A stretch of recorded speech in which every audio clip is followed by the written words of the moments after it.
All right. Hello, everybody. Sorry, let me just start from the. All right.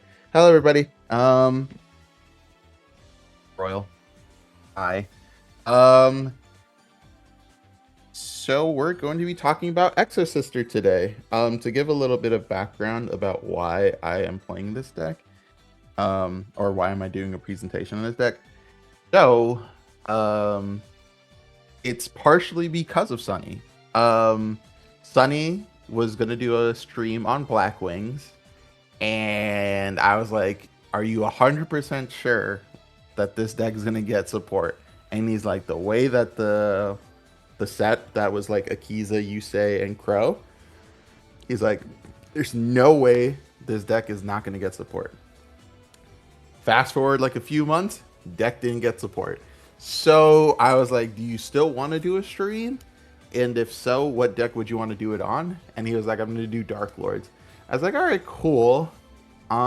Maybe because I want to get more streams onto the VODs channel. Maybe I'll pick up a deck in Burst Protocol or that got support in Burst Protocol. It's just a matter of what deck that is."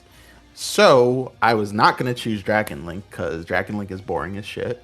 And Hedge can do that if he wants to, but he didn't want to. So, and obviously Sunny's doing Monarch. So I was like, all right, let me choose something else of the bunch.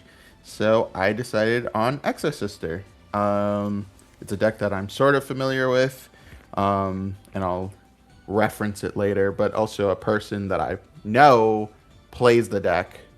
And I used to really not like this deck at all, just because I thought it was just like it's it is Floodgate Turbo in a sense, but I think there's a lot more nuance to that that is like worth exploring.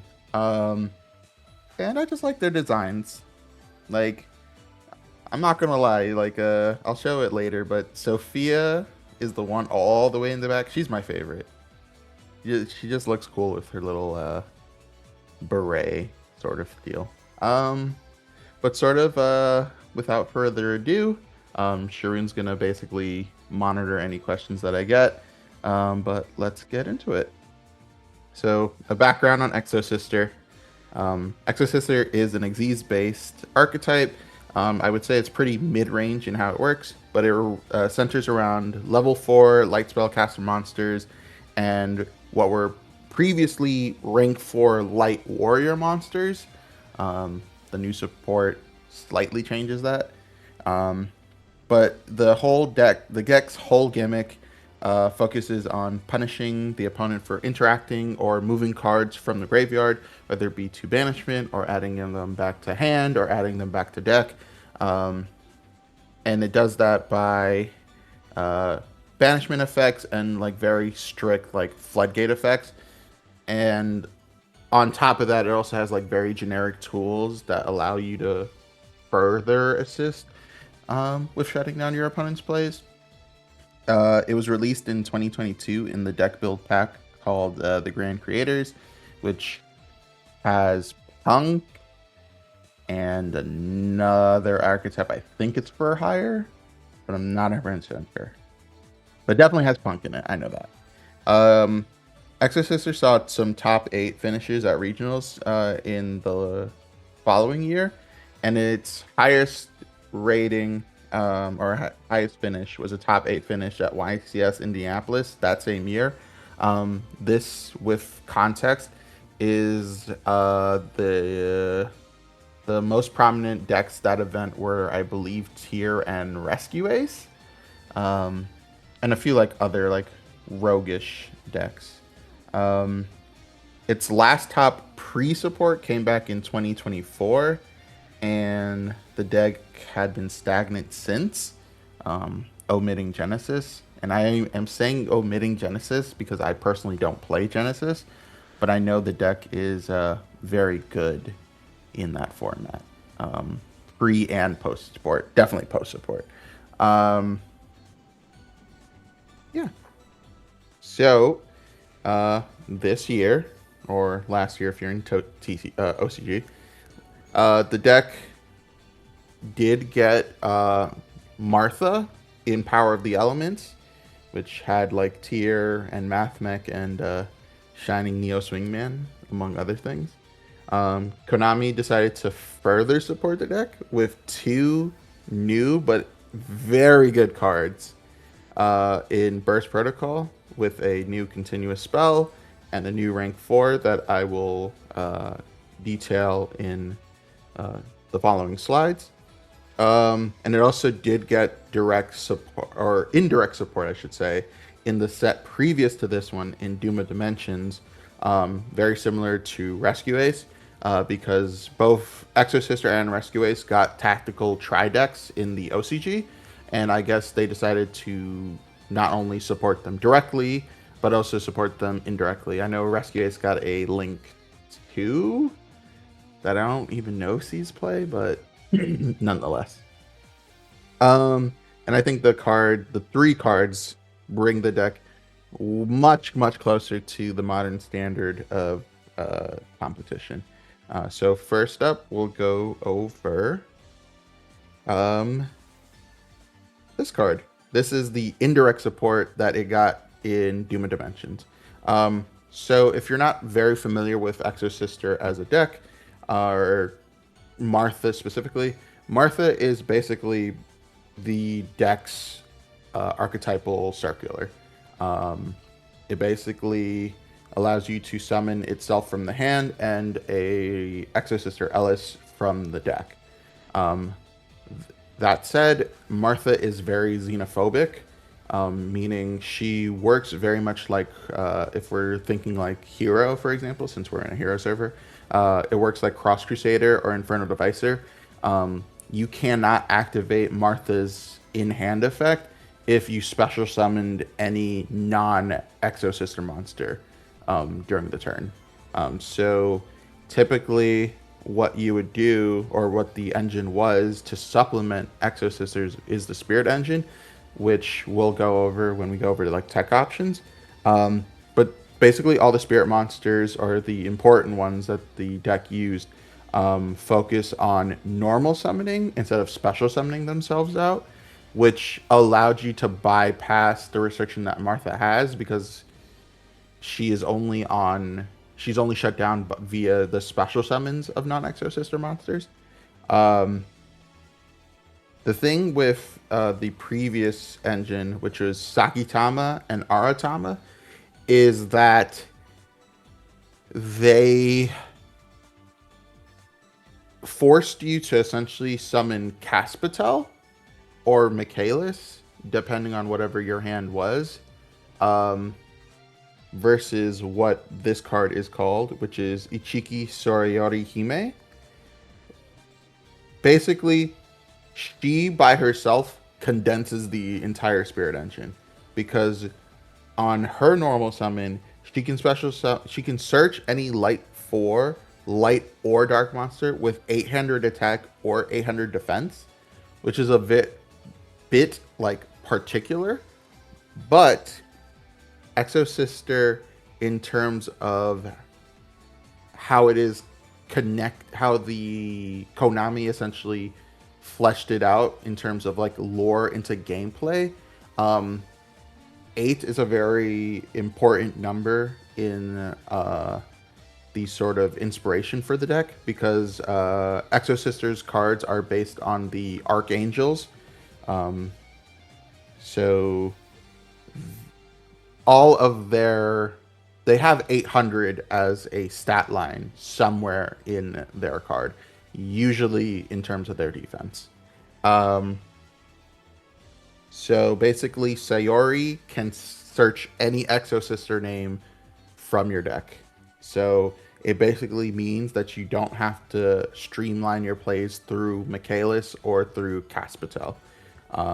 And if you already have the Martha in hand, she basically can then special her summon, additionally normal summon herself to then search any additional name that you would need. Those usually being Stella or Sophia, which we'll go over when we go through it. So she represents an extra level 4 body, but she also just, in general, represents some searching Martha, essentially, which the deck primarily focuses on, even post support. Um, and yeah, just cutting like what was essentially a 4-card package into a 3-card package. You can still run a 4-card package of Aratama and or is it Sakitama? Don't really remember. You basically run one of them, and then you run 3 copies of Sayori, but you don't necessarily have to. You can just run the 3 Sayori, just to have one extra card slot or in your deck. But yeah, this card is absolutely fantastic for the deck, and basically it just reads as an Exosister monster.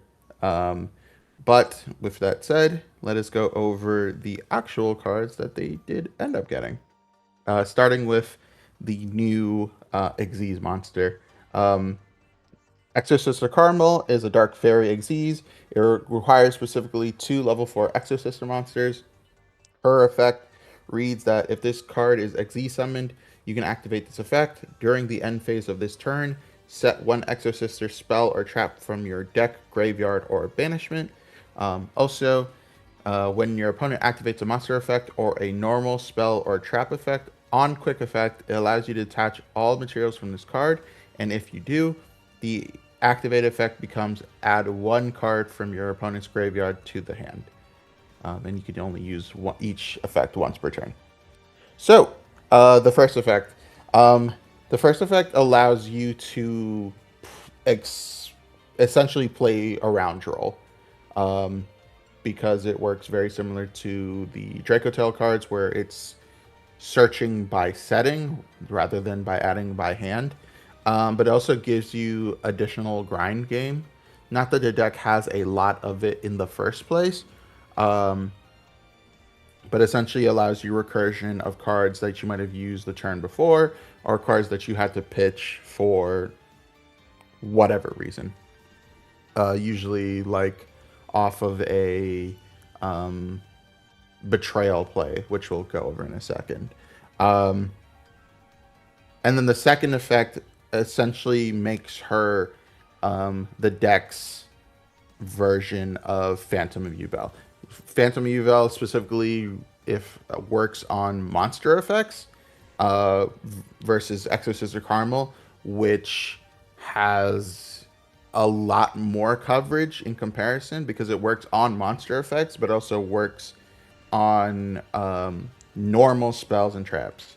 That means she's not a full Omni-Negate because she can be countered by continuous, field, and quick plays. But she can negate like your standard stuff like Valor, Imperm, Ash, Impulse, etc.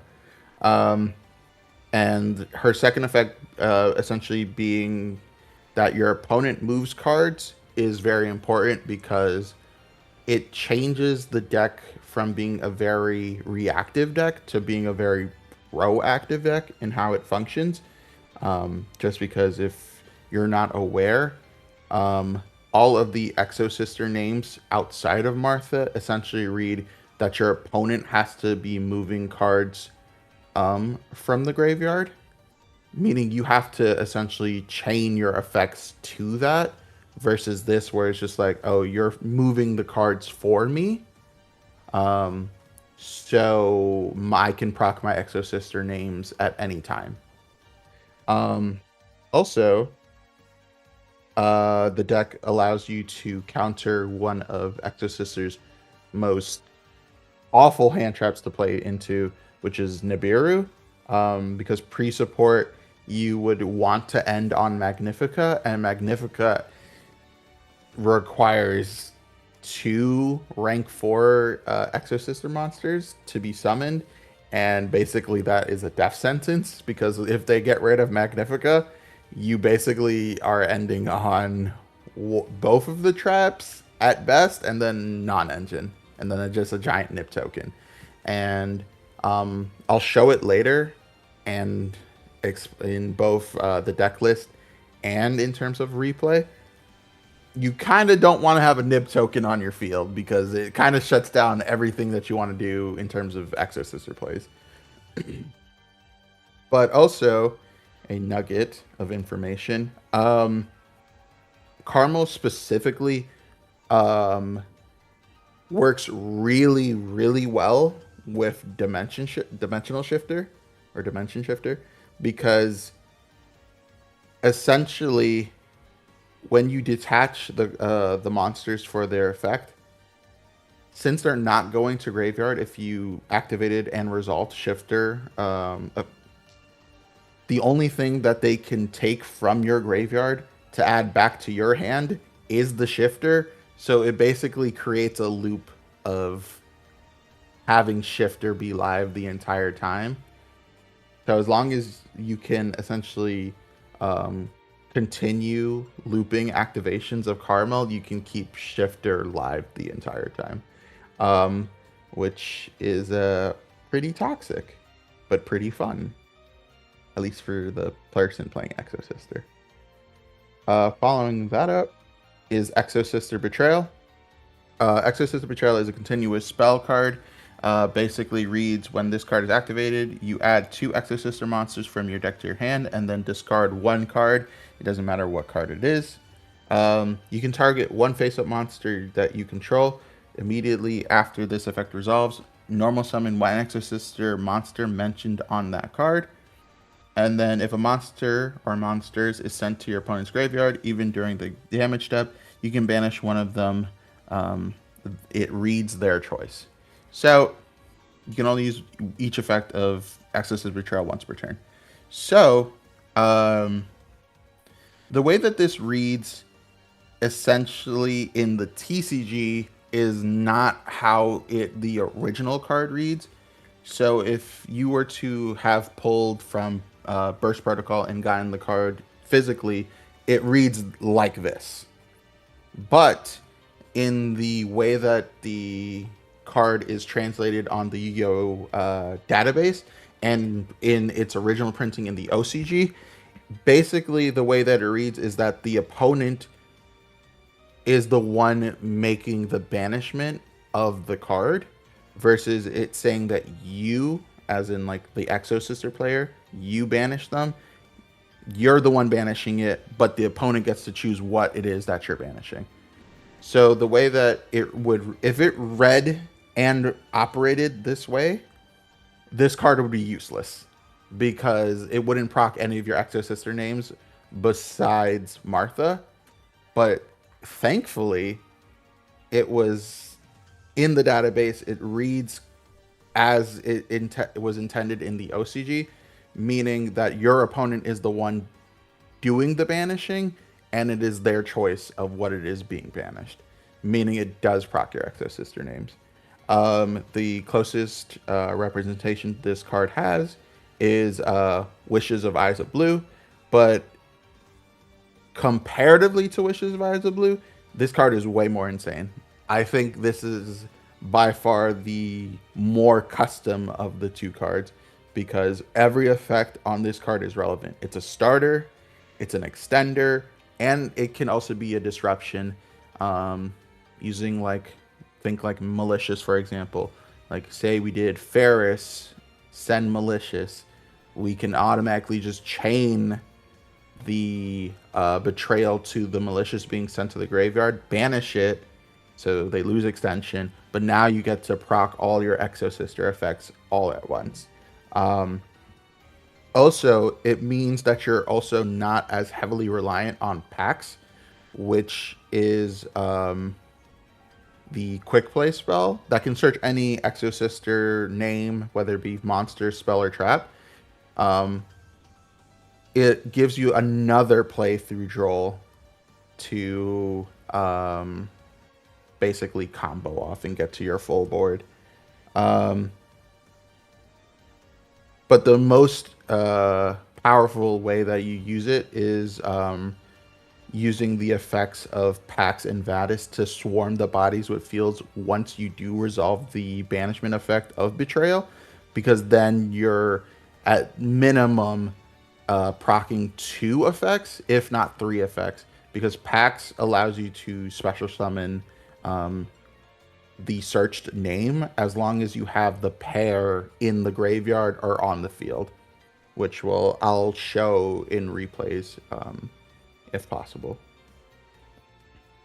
But with that said, I am going to move over to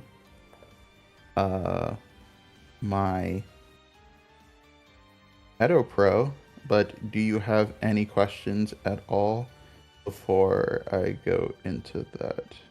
Or how do I do this? Yes, I have a question. So Wait. Exosister no. card, Yeah, go ahead. the Exosister card called Carpe Diem, if I'm correct, the salesman one. I want to know what you think about it. Like the card reads really well, but nobody likes it. It was always confusing to me on like why people dislike the card so much. So if you could sort of let me know, because a salesman as a card was used in different metas, right? Depending on like what was played, what was popular. You just call a card that your opponent cannot use that card. So, and Exosister has that in archetype, for example, and I've just not seen people use that whatsoever. So, have you considered that card? Why have you not considered that card? If you haven't, and what's your sort of opinion on it? I guess I'll put. Oh my god. I know it's not spelled Carpe Diem. It's not spelled correctly. They changed the way that it's spelled. Yeah, Carpe Diem. Stupid, but I guess. I don't like this card at all. I think it's generally useless. I think it was okay. Pre-support, it's useful because you're essentially using it to give you Nibiru insulation. But every other effect is just so worthless to me. Because it reads neither player can target Exosister monsters with effects of monsters that were special summoned from the graveyard. That's too niche already. The second effect is the more important effect because you're using it for Nibiru insulation upon your first Exi summon. So say you did like your standard Martha into Michaelis or Caspitel or whatever it is that you need. It allows you to then trigger this. But if I'm thinking about how much I would actually run this in terms of like copies, I'd only probably run this as a one of because it's searchable. So it's like I rather just search the traps if we're going like a low to the ground play. And then the third effect is like when an attack is declared using your Exorcist monster, you can target a spell or trap they control and destroy it. I think that's very niche. I think it's even more niche now because um, you. I think you just swarm the field with enough monsters to just banish stuff, to be honest with you. And these days, a lot of cards benefit off of the fact that you actually are popping them. Um, but yeah, I think generally it was like a one of in most decks pre-support, and it was mainly just used for Nibiru insulation, so you can land your Magnifica um, onto the field without like really having to think about it too much. But I think the fact that you have Carmel now means that you don't necessarily have to do it.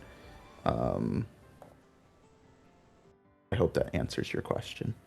Yeah. Okay. So basically, what you're saying is the things that you were worried about before that would give you a reason to use this card. You don't care about it now post support, but also like not even as like a side deck option, because like let's say your opponent is on something very very specific, and this card like may be the thing in your side deck that helps you play it, because Exosister has now more searchers than ever, like more ways to get to your cards, do your stuff, etc. Like, do you think maybe it's something you would bring in a side deck to like a bigger tournament, maybe even like, let's say you should consider it because it's a locals and because there's like 20-30 people, and you sort of know this guy is on like this very toxic card that you don't want to deal with, so I will side this card when I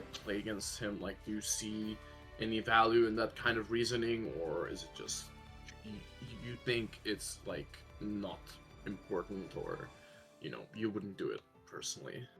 I believe the card is not important. And I'll show in the combos, but you don't really ever have to play into Nibiru. There are lines or hands where you're just like, well, I guess I have to play into Nibiru. But I think even now, um, you can essentially still set up a good half, if not full board through Nibiru. I remember I had a line where I played through Ash or Herald of Orange Light, and still ended on full board. I think it's not a card that is bad by any means. Essentially, it's like the card where it's just like, can the deck that I'm going against run multiple layers of cards that Carmel by herself can't deal with? So let's say he had Nibiru and Harmonia, the Fleur de Lis card that's releasing in May. Then I'm just like, well, okay, I'm shit out of luck because like he's popping my card and then he's nibbing the rest of my board. But I guess the way that I generally like to play is that I try to end on a very stable, like clean board that doesn't play into Nibiru, or even if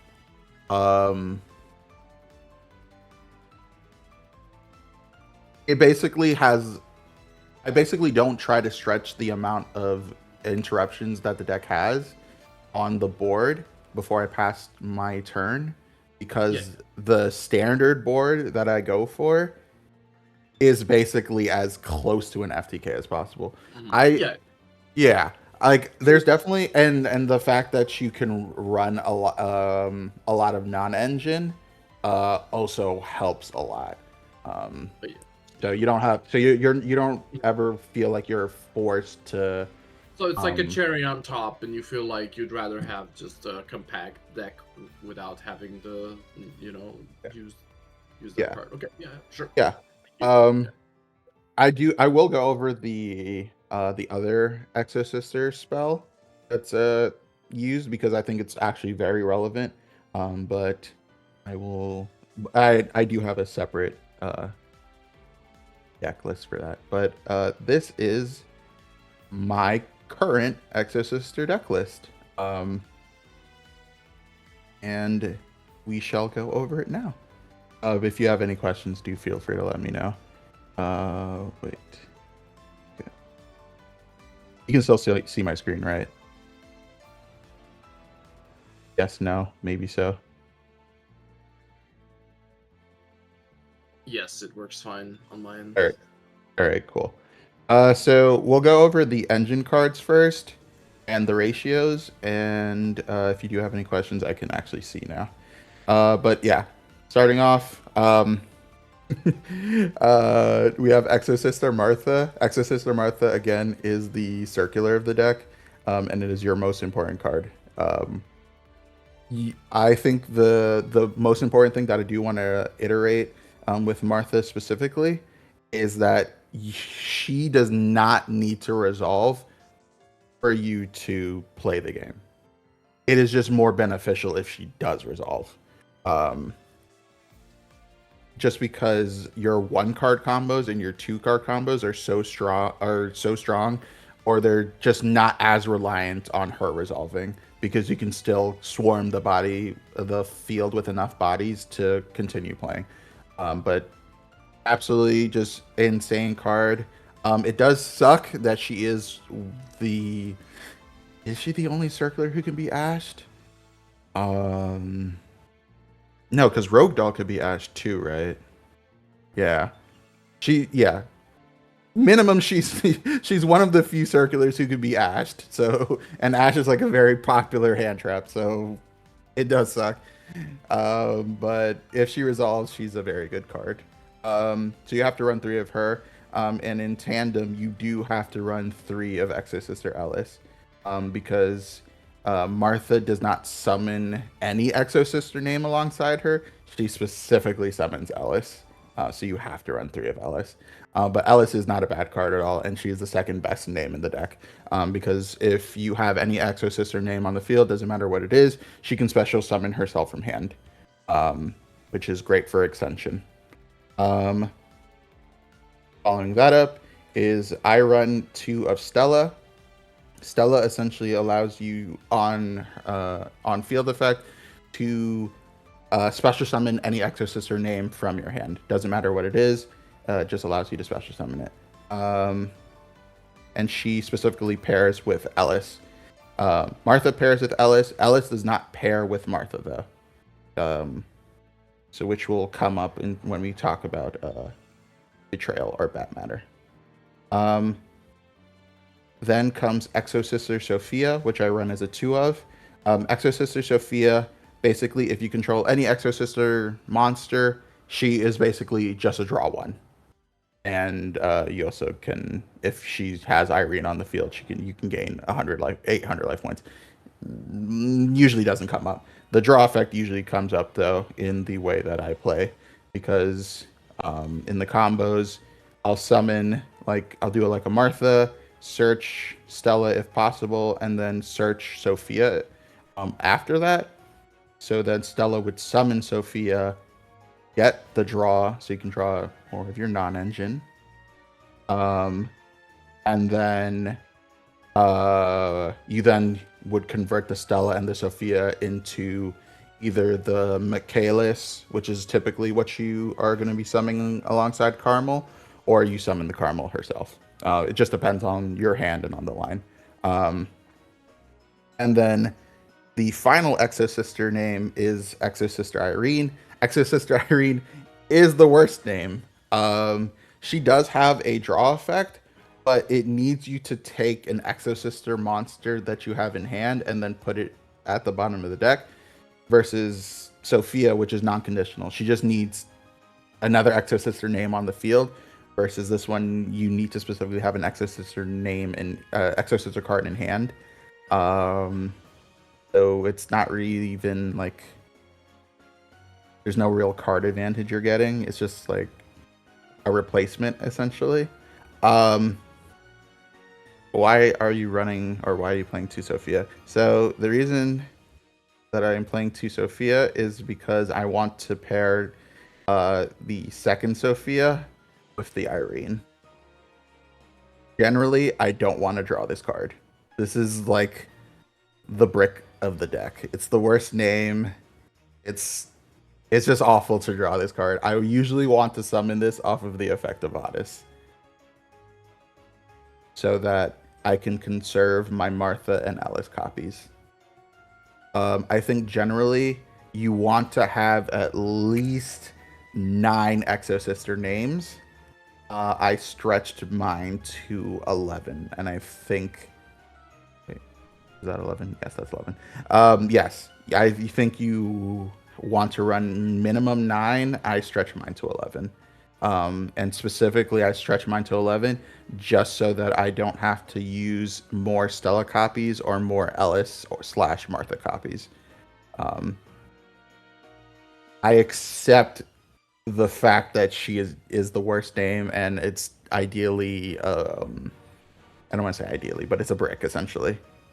I generally just don't want to draw this card. She can still come up, with pairing with stuff like Ellis, stuff like Stella, but generally no. This is the card I just don't ever want to draw. And then I do run the 3 Sayori, which is the official Exosister name. On her normal summon, she basically searches any Exosister name, but there is also a very funny card that I will show in the extra deck tech that she can also search, that can be pretty toxic in itself. And if you already know the card, then good on you. Following that up, you run 3 Exosister pack. This searches any. You pay 800 life points, and it searches any Exosister card from your deck, spell, magic, or trap, which really helps when you pair it with Betrayal, because it allows you to essentially chain if your opponent chains Droll to it. I already explained Bat Matter / Betrayal. You should be running this as a 3 of 100%. And I know it comes down to the fact that a lot of decks are playing MST, if you're talking like Radiant Typhoon or Radiant Typhoon packages, or more specifically Fallen the Virtuous. But I would still run this as a 3 of versus like Lunalight, which runs like 6 continuous spells and traps. There's alternatives to run. I think Bat Matter is just way too good to not run at max copies. Following that up, I run 1 of each of the traps.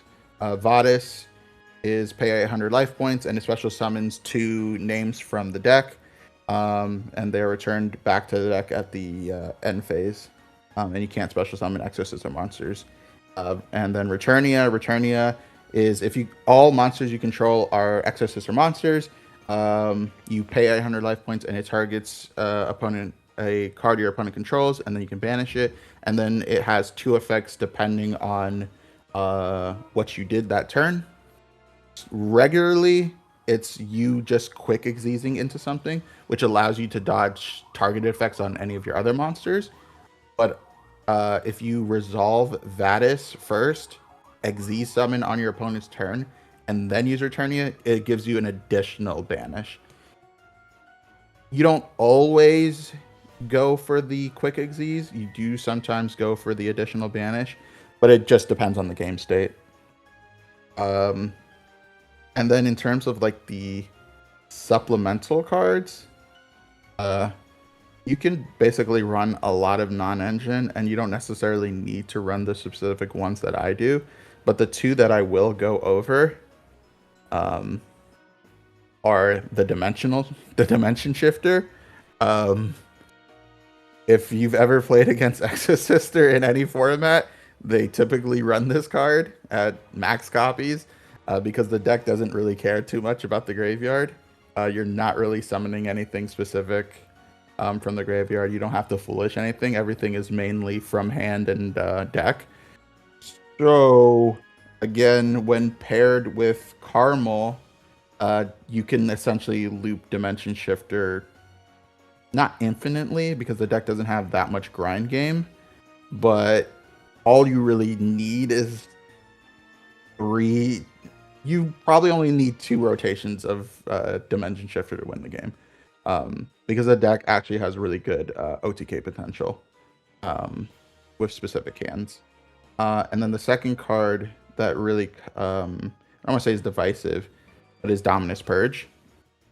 So Dominus Purge is basically another form of Ash Blossom, but it's a trap card, and it can be used from the hand. It shuts off dark, water, and fire effects. So it would shut off like my Ash Blossom, for example.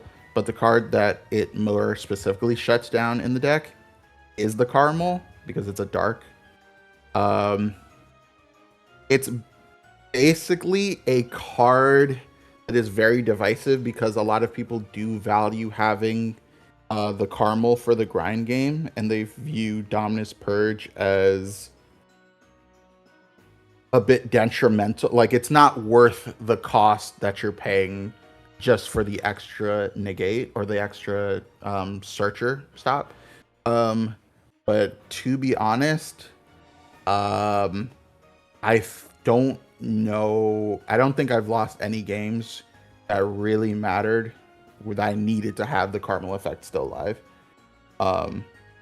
Because the goal, or my idea of Exosister, is that as long as if you half-board your opponent, you're killing them. You're whether it be in the grind game or you just straight out OTK them. I rather deal with not having the Caramel and then just basically playing free support Exosister than allowing my opponent to full board, because if you kind of can't already guess, even with like all the non-engine, if you draw all engine in this deck, you're probably not winning the game unless they bricked. The engine is not good for going second. It does have very specific particular pushes that can allow you to OTK through boards, but if I'm sitting across from full yummy Azamina board with strict engine, I'm just going next. Like, I'm just going next if I didn't like Mulcharmy them or I didn't stop them in any way. So I think for me, Purge is worth the risk of shutting down my own Caramel. Yeah, there's just really no other explanation to it. But yeah, I run the 3 Fua because that's standard. Ash, I think Ash is just really good in this format.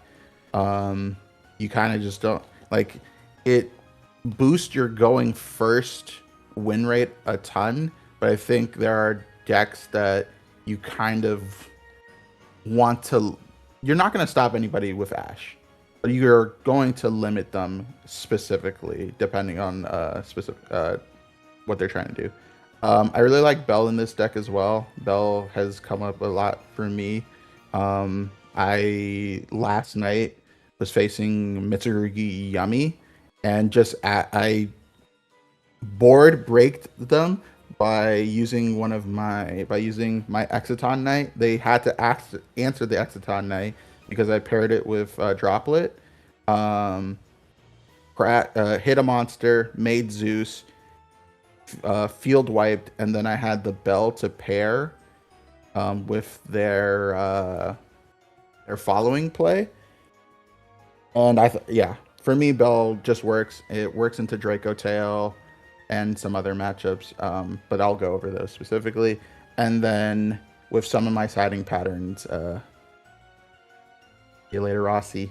Then Droll. Droll's good. And then with Forbidden Droplet also pairs well with Caramel because Caramel is adding back a card into your hand, so you can use that for Forbidden Droplet fodder. Usually they're trying to add the most inconsequential card to add to your hand. So usually a lot of my opponents add Fua back to my hand, or one of my Exosister names, just so I don't have like further disruption. Yeah. And then in terms of like your extra deck, in terms of Exosister names, I run 2 Caramel. 2 Caramel is like the standard, just because if you're not aware about Magnifica can essentially swap into any of the Exosister names that are under her. So you don't necessarily need to run the full 3 of. Basically because Magnifica can essentially represent any additional copy of any of your Exosister names. But yeah, is your Omni Negate, quote unquote, or your pseudo Omni Negate. I run 3 Michaelis. Michaelis is not only a quick effect banish if she's summoned using an Exosister name, but she can search any spell or any spell or trap from your deck to your hand. So very beneficial.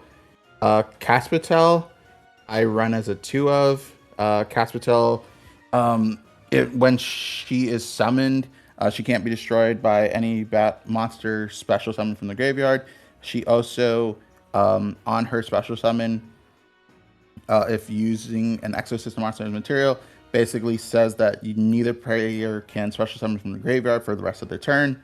And her normal effect is that she can detach and then add an Exosister monster from your deck to your hand. Typically in old builds, this would just be used to get you Martha. But since you have so many ways to get to Martha now between Sayori, Pax, and Betrayal, you don't really need to run more than 2 of. And then here comes the card that most people don't like in the deck, which is Asophiel. Asophiel can't be destroyed by the activated effects of monster special from the graveyard. Um, but if she's summoned using an Exosister monster as material, you can activate her effect to essentially be Exosister Abyss Dweller, which shuts down all your graveyard effects. Her normal effect when used is that you can detach a material, and target a monster your opponent controls and return it to the hand. Um, but more typically than not, you're using her for her graveyard shutdown effect. Um, yeah. Yeah. This card you can run as a 2 of, to be honest. You can run, you can do the, yes, I know, bro. Um, I know you guys don't like this card. Nobody likes this card. Except, you can do, 2 Asophiel and 1 Caspitel. Um, just because Asophiel's bounce effect does actually come up a decent amount. Um, but basically these two are kind of, I don't want to say they're interchangeable, but you essentially want to at least run one of both of them. And then finally, for the Exosister names, you run Exosister Magnifica. Typically you run 2. I don't think I've ever seen anyone run 3. She is your OTK enabler. She is a quick effect, non-targeting banish. And she can then again swap into any name on the field, and her 2 effects are not limited. You can essentially chain both of her effects at the same time, which I hope to show in the gameplay. But yeah, this card is very good, especially when paired with Gabrine. Gabrine is not as lock floodgated in terms of like her effect. Basically, on her summon, she can't be destroyed by the activated effects of monster special from the graveyard, but she is basically a targeted monster negate. And her normal effect just allows you to detach, and all Xyz monsters, doesn't matter if they're Exosister or not, they gain 800 attack. So this effect isn't tied to the Xyz monsters that are on the field at the time of her activation. It's just whatever Xyz monsters you summon that turn, they gain 800 attack. So typically you have like a 3600 Magnifica, and you're pairing her with a Michaelis or a Carmel, because these are the names that have the highest attack from like the other Exosister names. Paired with that, I run 1 Zeus. Zeus is sort of like not, it's like self-explanatory. If you don't get locked by Martha's effect, it pairs really well with stuff like Typhon that you can summon after its use, or Exoton Knight, or any of the Exosister names. If you're not locked, basically board clears. Had this come up versus Mitsuru Yummy. Yeah, good card. Exoton Knight helps with clearing boards that your engine can't clear on its own. It's once per chain during your main phase or opponent's battle phase, you can just nuke the field by detaching your card on quick effect. I really like this card because it allows you to basically half board them, because you don't have to OTK them. As long as you half board them in some way or clear their board, you can just set up your board afterwards and then just kill them in the grind game. And then the last card that I run in the extra deck is Sky Striker Ace Azalea, which basically, the thing with a lot of the Exosister cards is that you preferably don't want to have non-Exosister names on the field. So the other common one that people run in terms of link monsters outside of Azalea is SP Little Knight. The SP Little Knight remains on the field at all times. versus Azalea is like it pops a card, and then if you have 3 or less spells or traps in spells in your graveyard, you send it to the graveyard. So it clears your field, meaning that your Returnia is active because the Returnia needs all the cards on your field to be Exosister monsters. Um, so if you have SP, Returnia is a dead card on the field. And yeah, I think it helps with like baiting effects, and then all of your important names are lights, so this is very easy to make. Um, I would say I probably make Exoton Knight a lot more because then I can translate it into Zeus or Typhon. But Azalea does come up every now and then. And then in terms of the side deck, 3 Perulia, 1 Called By. These are like very stock standard. Then the Retaliating Sea. You can run Dimensional Fisher in its place, but I found that I prefer Retaliating Sea much more because it's much more interactive with your opponent going second. You can chain to the Asamina engine. It can chain to Ketsu and Rahu. It can chain to Pali. It can chain to Lunalight Infusion. It's just a very good card. And also the fact that it's a level 4 means that you can then use it on your turn when they pass to you because they're getting floodgated. You can go into your Caspitel to go into combo. The last time, yeah, Shiroun, stop. I was going to talk about Thunder King Ryo. But yes, I have used it before. But yes, but Retaliating City is very good. The last time I used it was versus Hero. I basically resolved Fuelos, and he activated a Hero Lives. I chained Fuelos, and then he summoned Shadow Mist, searched Mass Change. He had Fusion Destiny already in hand. I chained Retaliating Sea. He chains Mask Change to Retaliating Sea, and then I chained the second Retaliating Sea I had in my hand. So I summoned both copies on his turn, and he eventually loses into the grind game because he banishes everything off of both of the Retaliating Seas, and he can't do anything after that. So very fun card. Should be banned, but I digress. Also in the side, I do run the Frame package. So again, it's running hand traps that if they summon themselves on the field, they clear themselves on the field as well. So Frame Gamma is a monster negate and Delta is a spell negate. And then once they leave the field, it allows me to then be able to go into my Martha plays on my turn. Again, thinking about just limiting the cards on field. And then the final deck card in my extra deck is Unbreakable Xyz Barrier, which is newer for me, but I prefer it over the previous card that I was running. Essentially, the reason I like this is because Exosister is pretty weak to board breakers. It can play through hand traps really well, and it can and depending on your opponent's board or their deck, it can play through those sorts of disruptions.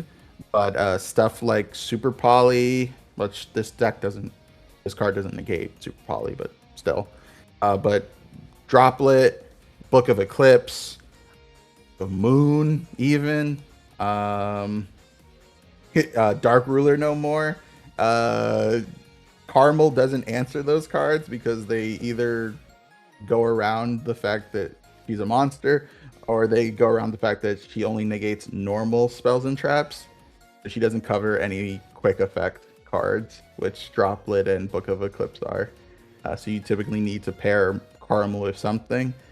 So typically the goal is you hard draw this card, or Sophia draws it off of her effect.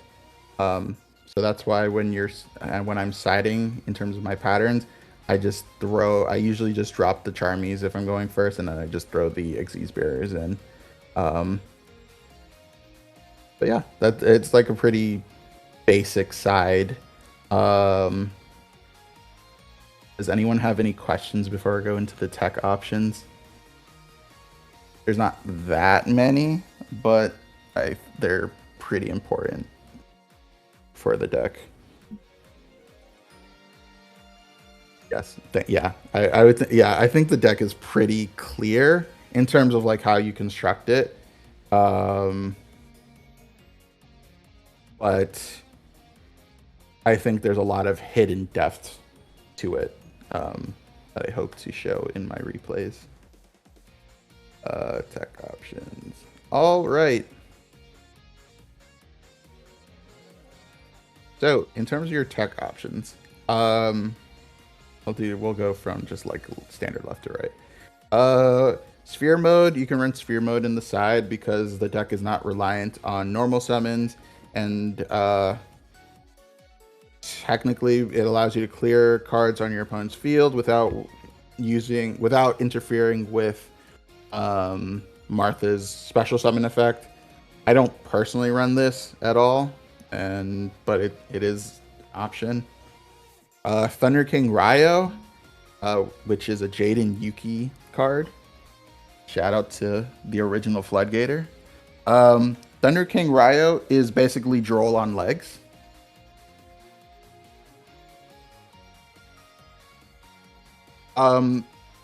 Exosister doesn't give you additional. Well, it sort of does, but since those cards, basically, yeah, as long as you can swarm the field with enough monsters, you can play around the sphere mode using your original normal summon. Because Alice can pair with Stella if you're mainly relying on Sayori and Betrayal to gain you additional normal summons. But yeah, that's really it. But no, this wouldn't. Yeah, it would lock you out of your original normal summon, but it can sphere mode can be played around. But yeah, Thunder King Ryo is essentially Droll on legs, and also is a special summon negate. It negates inherent special summons though, not specifically stuff that like starts a chain. So if you're familiar with Blazar Dragon, it kind of works in that manner. Why specifically is this a tech in Exosister? It's because it is searchable by Sayori Hime because it specifically has 800 defense. So you can Martha, then if you have Sayori in hand, you additionally summon the Sayori because both of your Exosister monsters have an 800 attack. You search the Thunder King Ryo, and because you didn't use your normal summon, you then just normal summon the Thunder King Ryo, and now you have Caramel and Droll on legs, essentially. Card is very good. I haven't tested it in a while, but it is funny when it comes out. Aritama and Sakitama are the engine that was used previously, but specifically the card that you use now is Aritama, because Aritama searches Sayori, which then can summon itself off of its normal summon itself off of its effect, because Aritama has 800 attack, to then again get you the Martha, and then you can convert the two into Michaelis or any of the generic Exosister Xyz names. People don't run Sakitama anymore, but I thought I'd mention it because it's essentially an additional normal summon. But I think Aritama is now just the better card if you're going to run a larger spirit package. That said, if this gets negated, particularly by Valor or Imperm, it can be troublesome because it's spirit monsters typically return back to the hand at the end of the turn if you don't use them for anything. But if they Imperm or Valor, it sticks to the field, which can be a bit problematic, which is why I typically just stick to Sayori, but this isn't terrible to run. DD Crow. DD Crow allows you to essentially proc Martha whenever you want. I think it's fine in terms of general usage, but it's okay, I guess. I wouldn't normally run this, but I did want to mention it.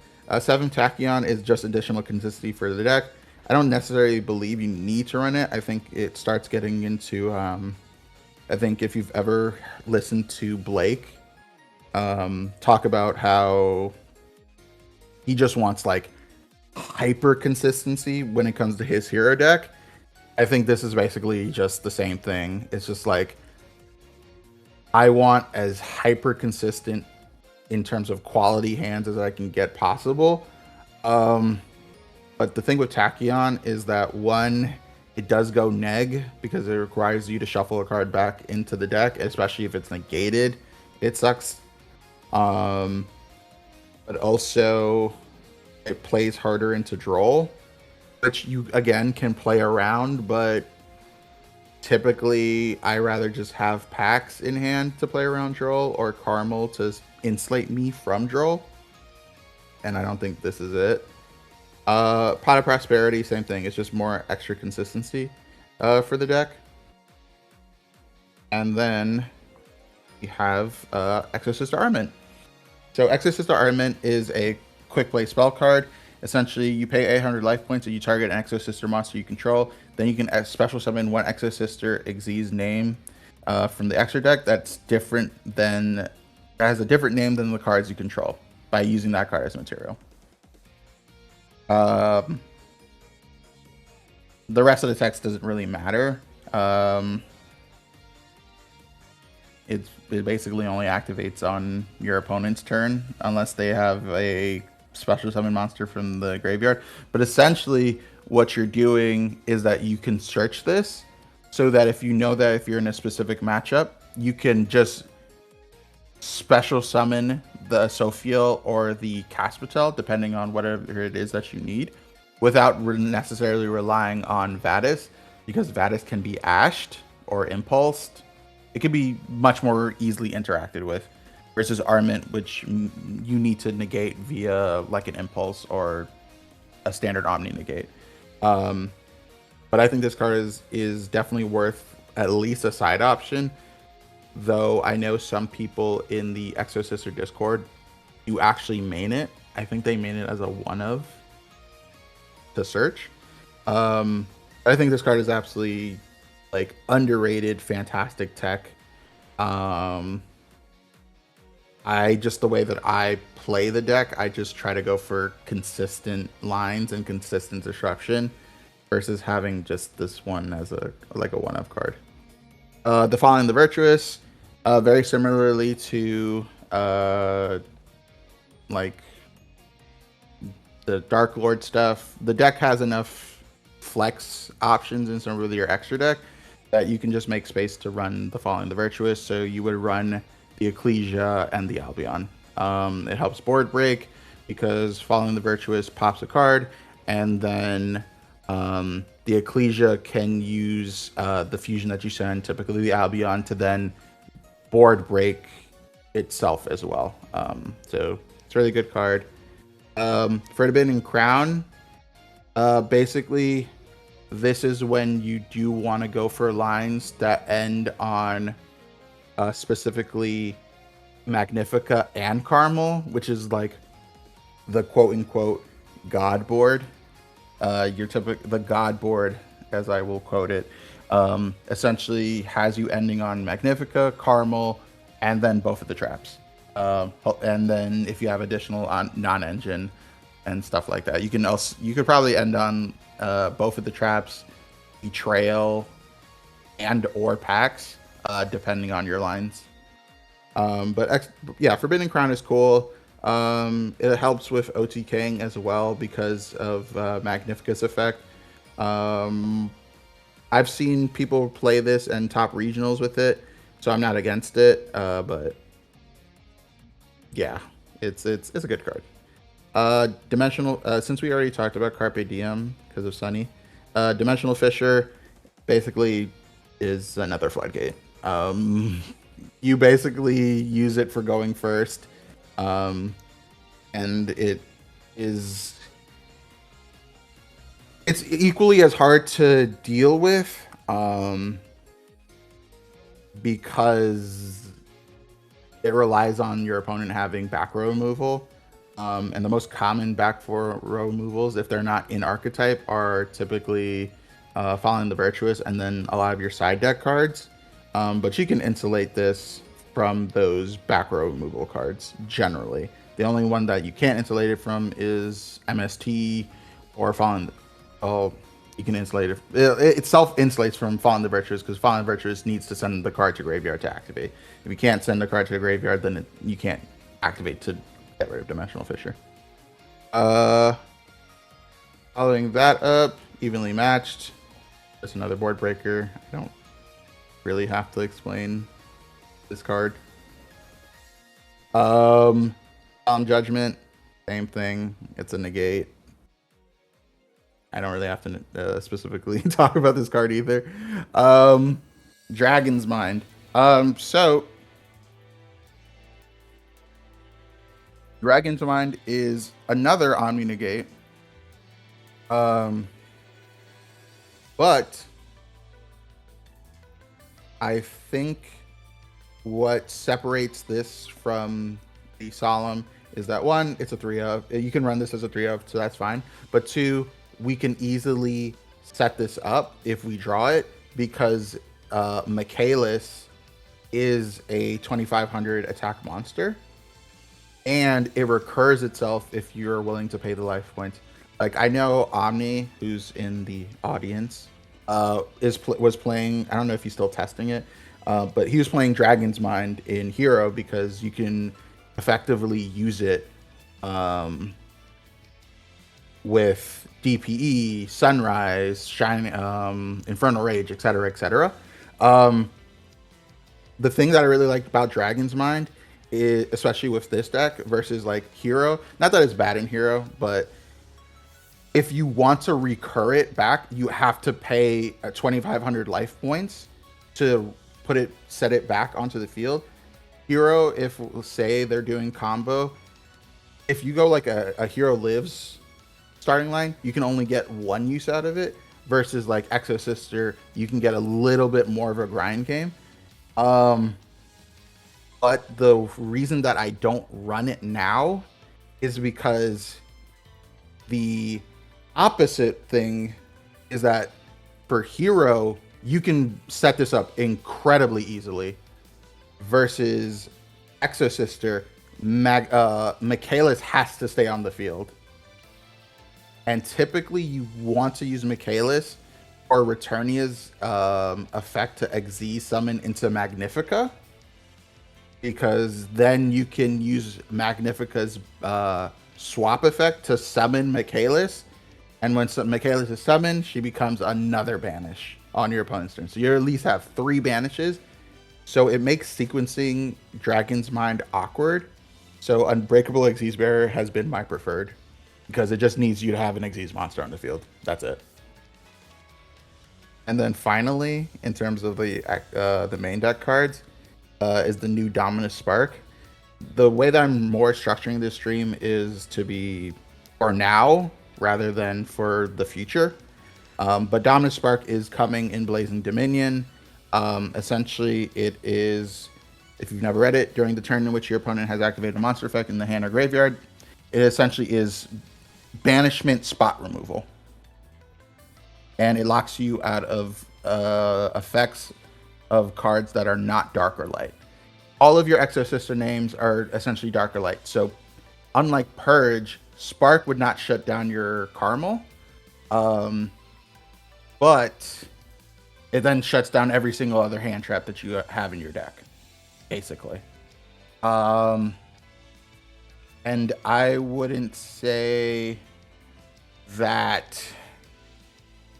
I wouldn't say that this card is...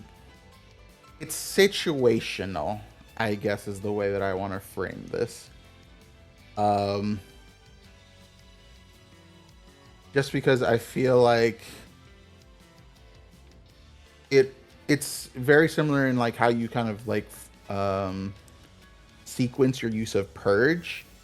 Because typically I don't want to use purge unless I absolutely have to. Versus this is like, do I want to use it at all and shut down every single of my non-engine going forward? I think the card is very good generally, but I think I'll have to test it to really solidify my feelings about it in terms of this deck or in general.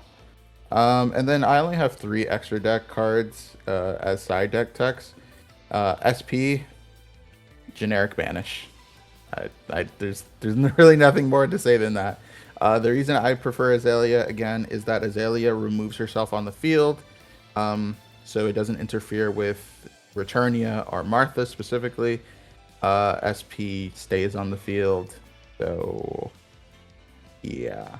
Then comes Baguska. Baguska is generic all card. It helps you play around Bualos or Perulia. If you don't want to just like set up a stronger board. But my thing is that by virtue of the card, Exosister Caramel is 2 to 3 interactions by herself, versus Baguska is like, if they can out Baguska, Baguska doesn't do anything afterwards. They imperm Baguska, congratulations, you lose on the spot. Versus at least if they try to imperm Caramel, Caramel can then chain negate the imperm, and then you at least set up Returnia or usually Vadis. So then you chain Vadis to the Caramel, and now you have more disruptions versus just the one lingering of Baguska. And I think the other thing with Baguska is that it's just so easily outable now. Like, beyond just like your standard imperm, Veiler, those sorts of cards, and Droplet, Fallen the Virtuous, Malulu. I don't remember the Cool Tune card that negates. Is it Pan or is it Urgula? I don't remember. The one that pops the card in Draco Tail, the monster in Draco Tail, can get rid of this card because it's a graveyard effect. Yeah, thank you. It's Pan. I knew it. Okay, see, I knew it was Pan.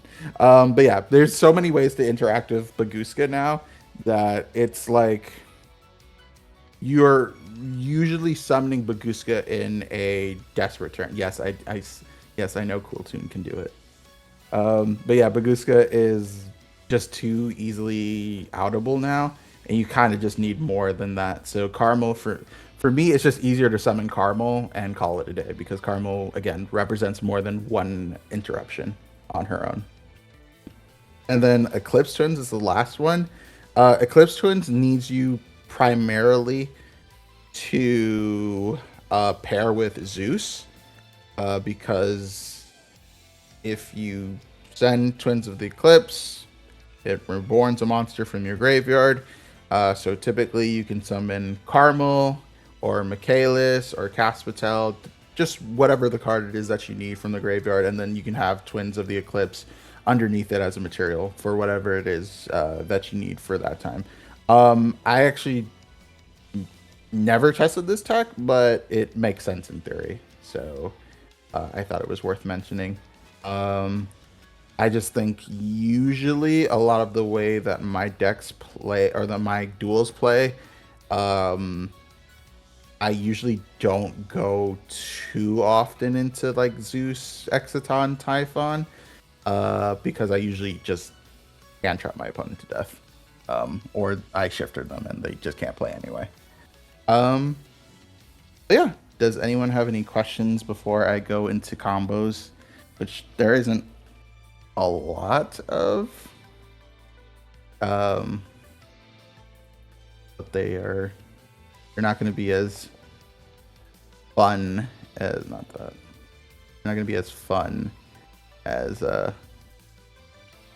Kagami's 20 million hero combos.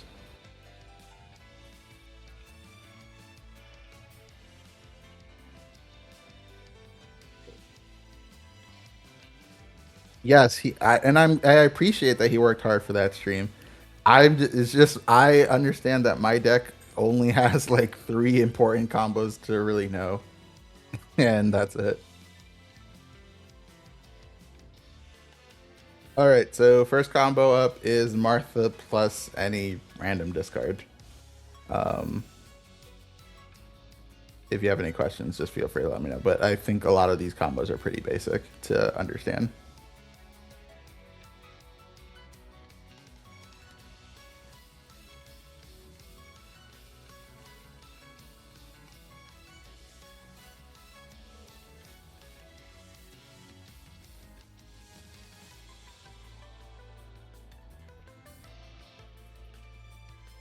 So this alone represents a caramel negate, one of the traps, a draw. That's the very like basic line. Um, I just ended on Returnia just cause. But typically I would prefer Bodice here. I just put Returnia just for the sake of it. But yeah, this is like a very unassuming board. But there's so many. I think I was comparing it with my Utopia stream and thinking about how much interruptions I would end after doing a full Utopia combo. And you're typically ending on 4. Exosister, if you full board, ends on about 6 to 7. If you do like the full god board, you end on 8. And then that's in much less summons off of like a Fuelos or a Perulia than anything that Utopia does. And yeah, sorry Utopia, you're yeah. Again, no, okay, there's nothing else.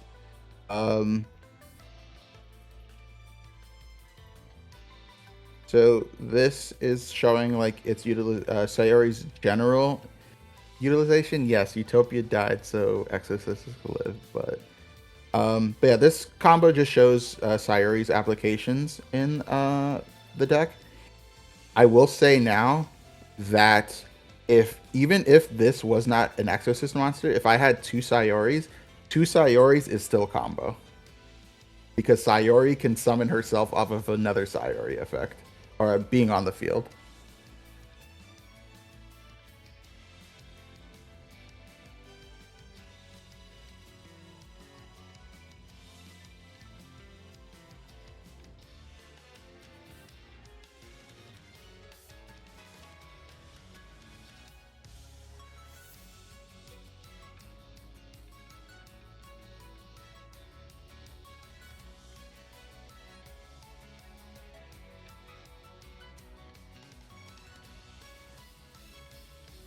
So here we have Magnifica, which represents 2 interruptions on her own. Armal, which is another interruption. Bat Matter, again, is a pseudo interruption, depending on the deck that it's facing. And then any of the trap cards or packs. And you have follow up because you searched Martha off of Caspatel. So very, again, unassuming board, but very powerful in its own right. And then finally, I have what would happen if you were to have Martha and Sayori in hand together.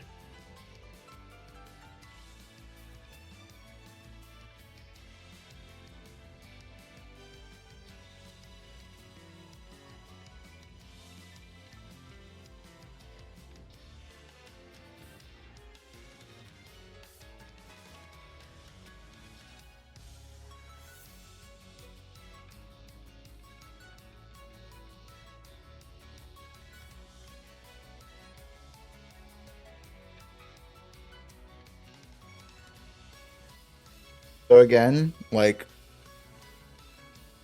same board that I ended on with just specifically any name a Sayori. but the way that the deck generally functions is that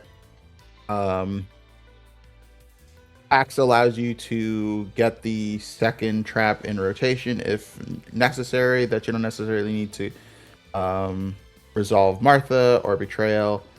But yeah, typically this can be enough, along with whatever non-engine that you have, because again, this deck runs a lot of non-engine.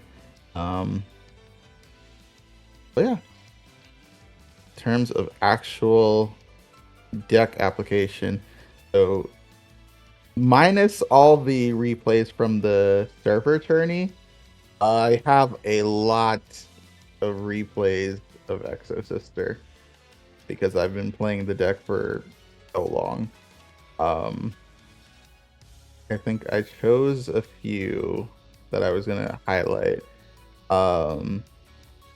but I think that I will just choose the ones that interest me the most from my testing. So this is me going first into Orcus Mitsurugi. This is like a very beautiful hand, and he has no interruptions for me. And this was game 1, so not only do I have Droll for the Mitsurugi part of his deck, but also Orcus gets shut down by a Sophiel. So this is not a very winnable game on his part because he has no interruptions. But the game does go slightly longer than it should have because I do misplay a bit here. But I'll show.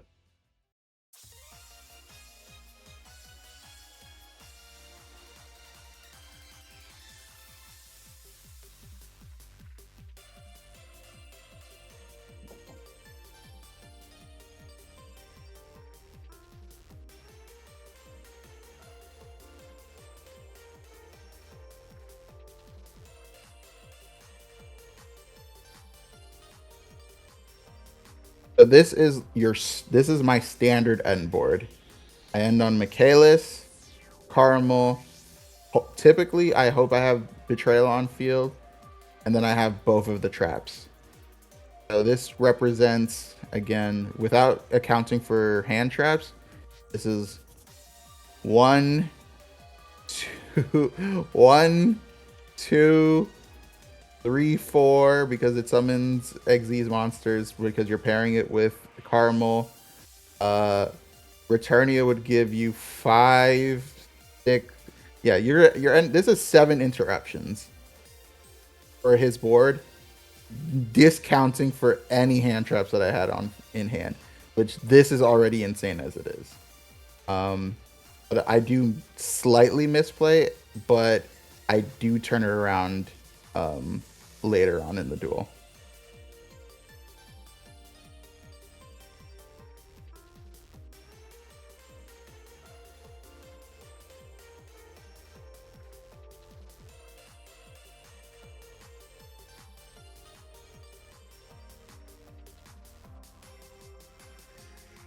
But this is where the misplay.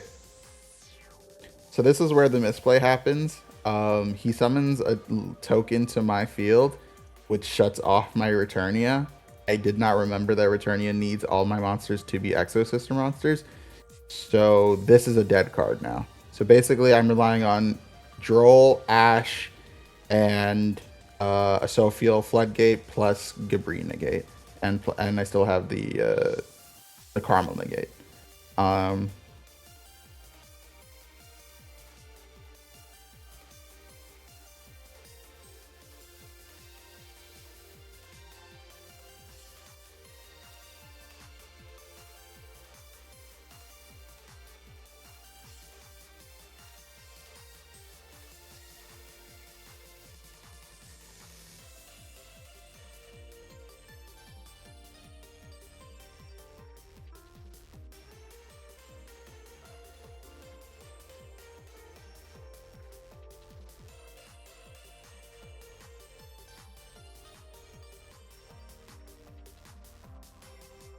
So in this position, it's pretty bad.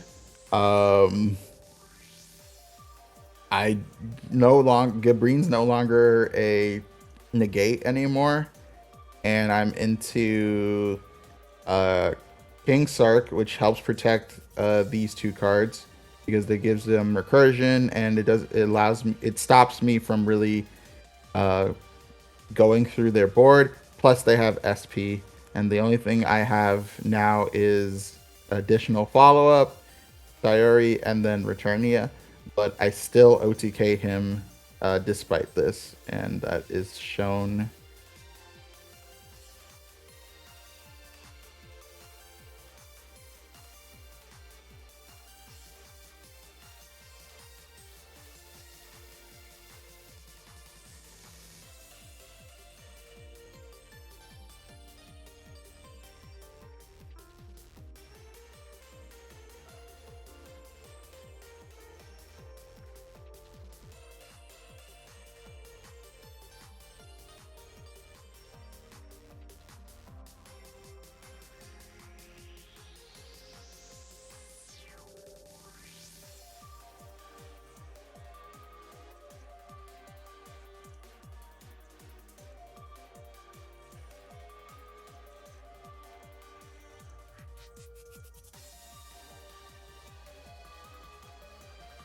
So, if you're not aware, Magnifica is a soft once return.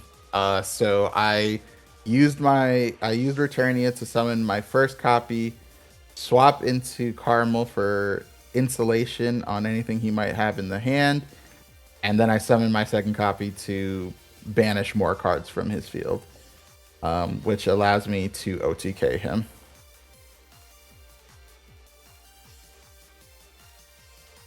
He ends up losing this duel 2 games to 0. He doesn't win a single game. I hand trap him the second game, and that's all she wrote. Which never happens when you're playing Orcust in Master Duel. They always full board you, regardless of your hand. I do have a fun game of Fire King Jurak.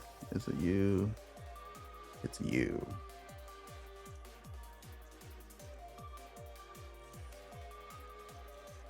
So in this duel, I am going second. My only no, I'm going first. No, I'm going first. His only hand trap is Ash. Yes, yeah. Yes, I'm telling you, bro. Orcust always opens busted, regardless of the hand. Yes, I'll tell you right now. Fire King Jurak lost 2 games to 1. This is game 3. He does not break the board. I'm gonna tell you that right now.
It looks more Juraki because he didn't draw into any Fire King cards. That's it. Does he? I don't remember how he. Game 2, I know he just nuked me to death, and I was just like, I can't play through this, bro. Even with Carmel. But game 1, he had Fire King cards, and he did not win the duel. Still, that didn't matter. I'm trying to remember what. I should have actually named what these duels were, to be honest.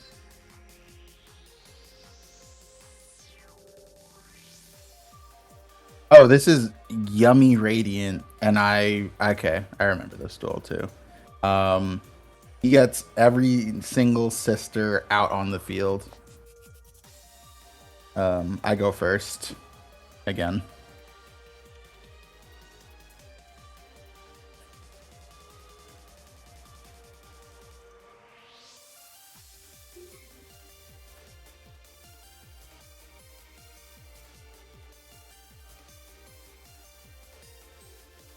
So the only difference here is that since I had already drawn Betrayal and one of the traps, Carmel would just set the other trap, and then I could use Michaelis to search packs.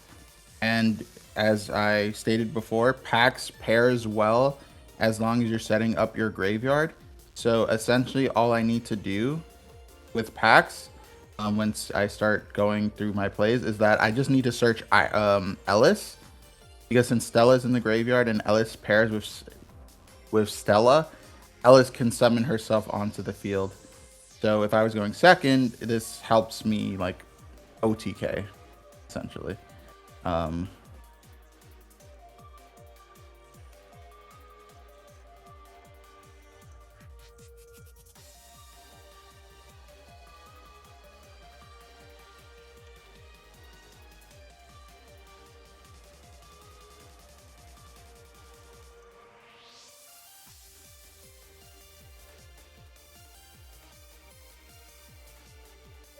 So, I was going to essentially summon Caspitel, Asophiel, and Gabrine.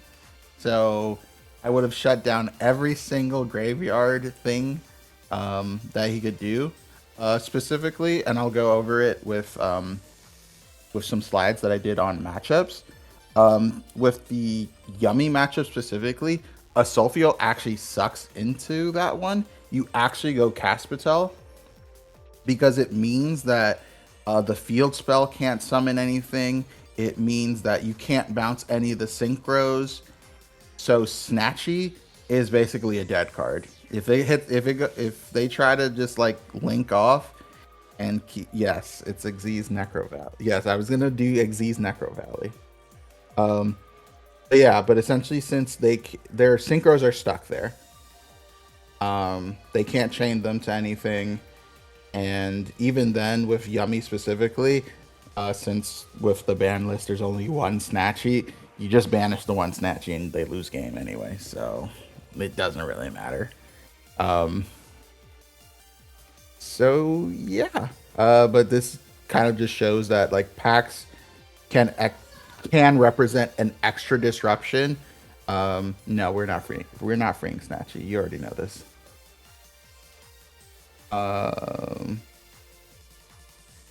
I'm trying to see if I don't even remember if I have any going second. I think the thing with going second with this deck is that you're typically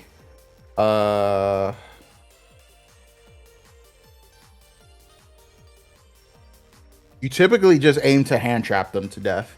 It isn't like Hero, it isn't like Lunalight where it's just like, yeah, I have full engine, I'm just breaking the board. It's like, no, you kind of just want to hand trap them to death and play the games out that way. Also, TG is a tech genius. Yes, it's still Hyper Librarian ones. Also, because it was funny. I just had the game. Sunny was talking about Earth Team Jordan in his Dark Lord presentation, and I faced him on ladder at some point. That was funny.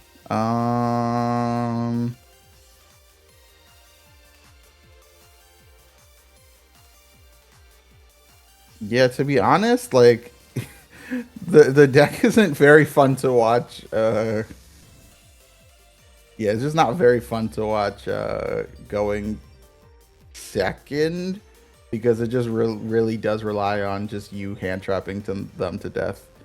I guess I could. Oh yeah. Shifter versus Lab. I guess I can show that.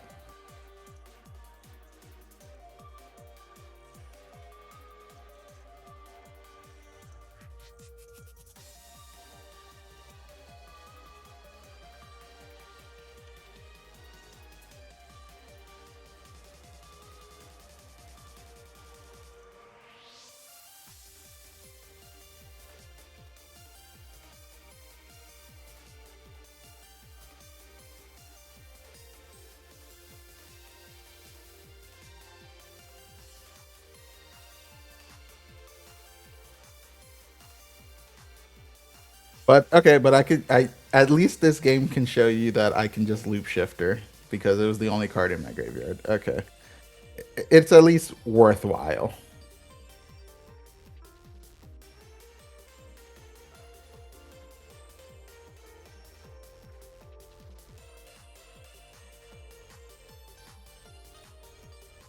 Is it really evil though? Is it though? I think it's fair.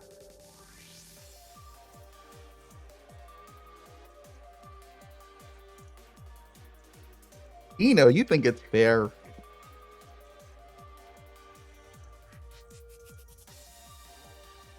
But yeah, I think yeah, generally you play yummy, Shiroun. You don't get to speak. But yeah, I think generally, I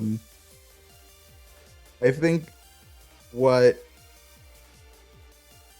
what makes this deck interesting to me compared to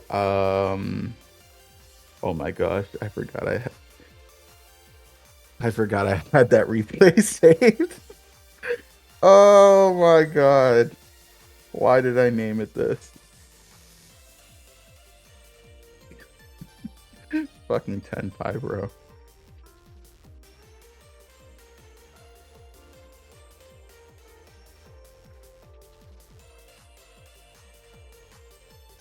You don't need to know the name, Shiroun.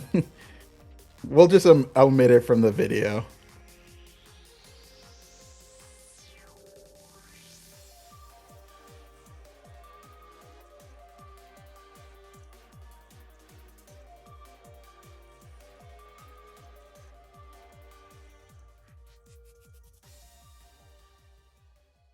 Yeah, wait. That's Birch.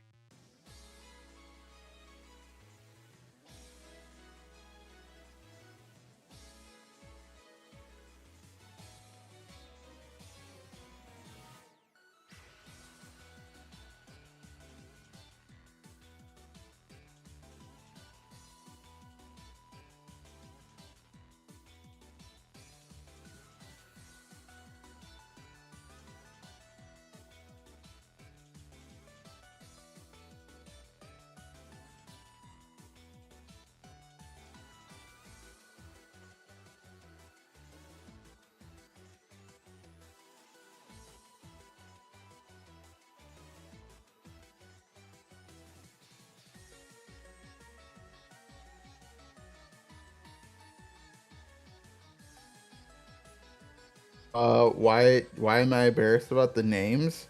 Sometimes when I'm playing okay.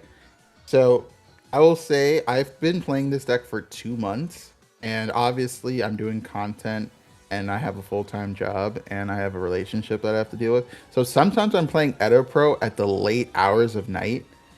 Um, just to again learn this deck. It isn't like White Forest, where I already knew how to play the deck before I did the presentation, and it isn't like Utopia where I have somebody who's just coaching me on how to play the deck. I basically had to learn the deck from scratch. So I would stay up late at night um, to play Exosister, and sometimes I like to stay awake. I got a little inebriated. It's okay. There's nothing wrong with that. Drinking and playing Yu-Gi-Oh is a fair thing to do.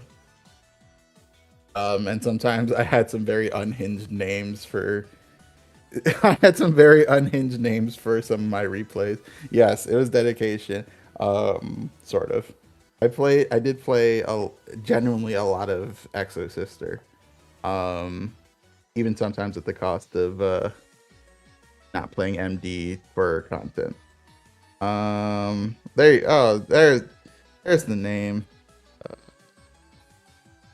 no, not Clown Crew. No, not that. I'm gonna look for a specific replay. Yes, this game. This is the yeah. It was okay. Yeah, this is the only other game I'll show. This is the only other game I'll show. This is DDD. Obviously, I'm not facing the Goat Taro. But this is showing the fact that you don't have to care about Fua. The worst Charmy into this deck is Perulia, but Fua is still not fun to deal with. But you can still like half board them, which I'll show you now.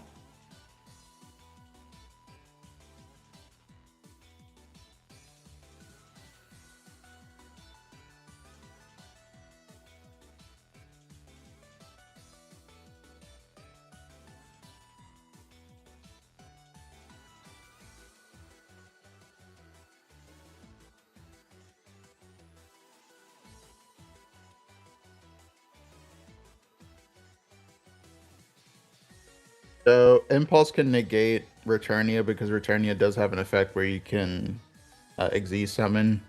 So I had faced a DDD player at some point who drew Impulse into both of our games twice. So I actually did the safer play of doing Returnia to banish the Dark Contract, just in case he had the extender in hand already.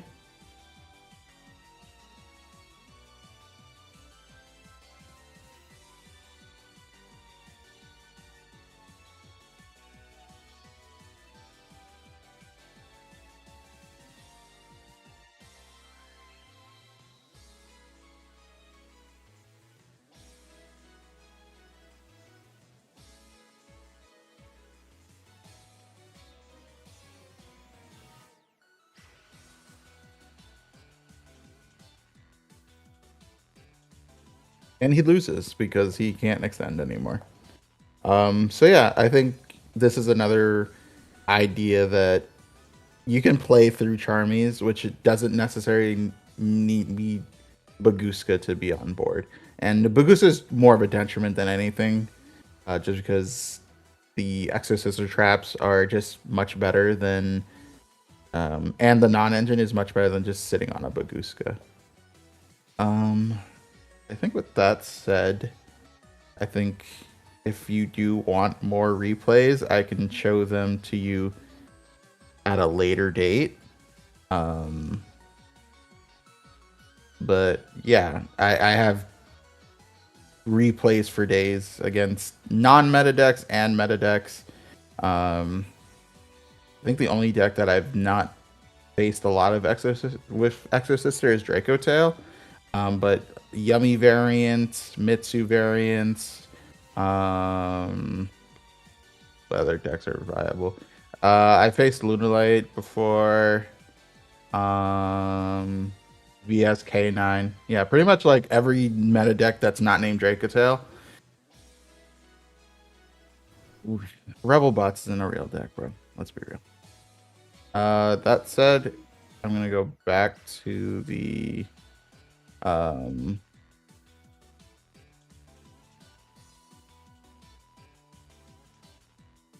presentation, so we can finish that up and we can be on our merry way.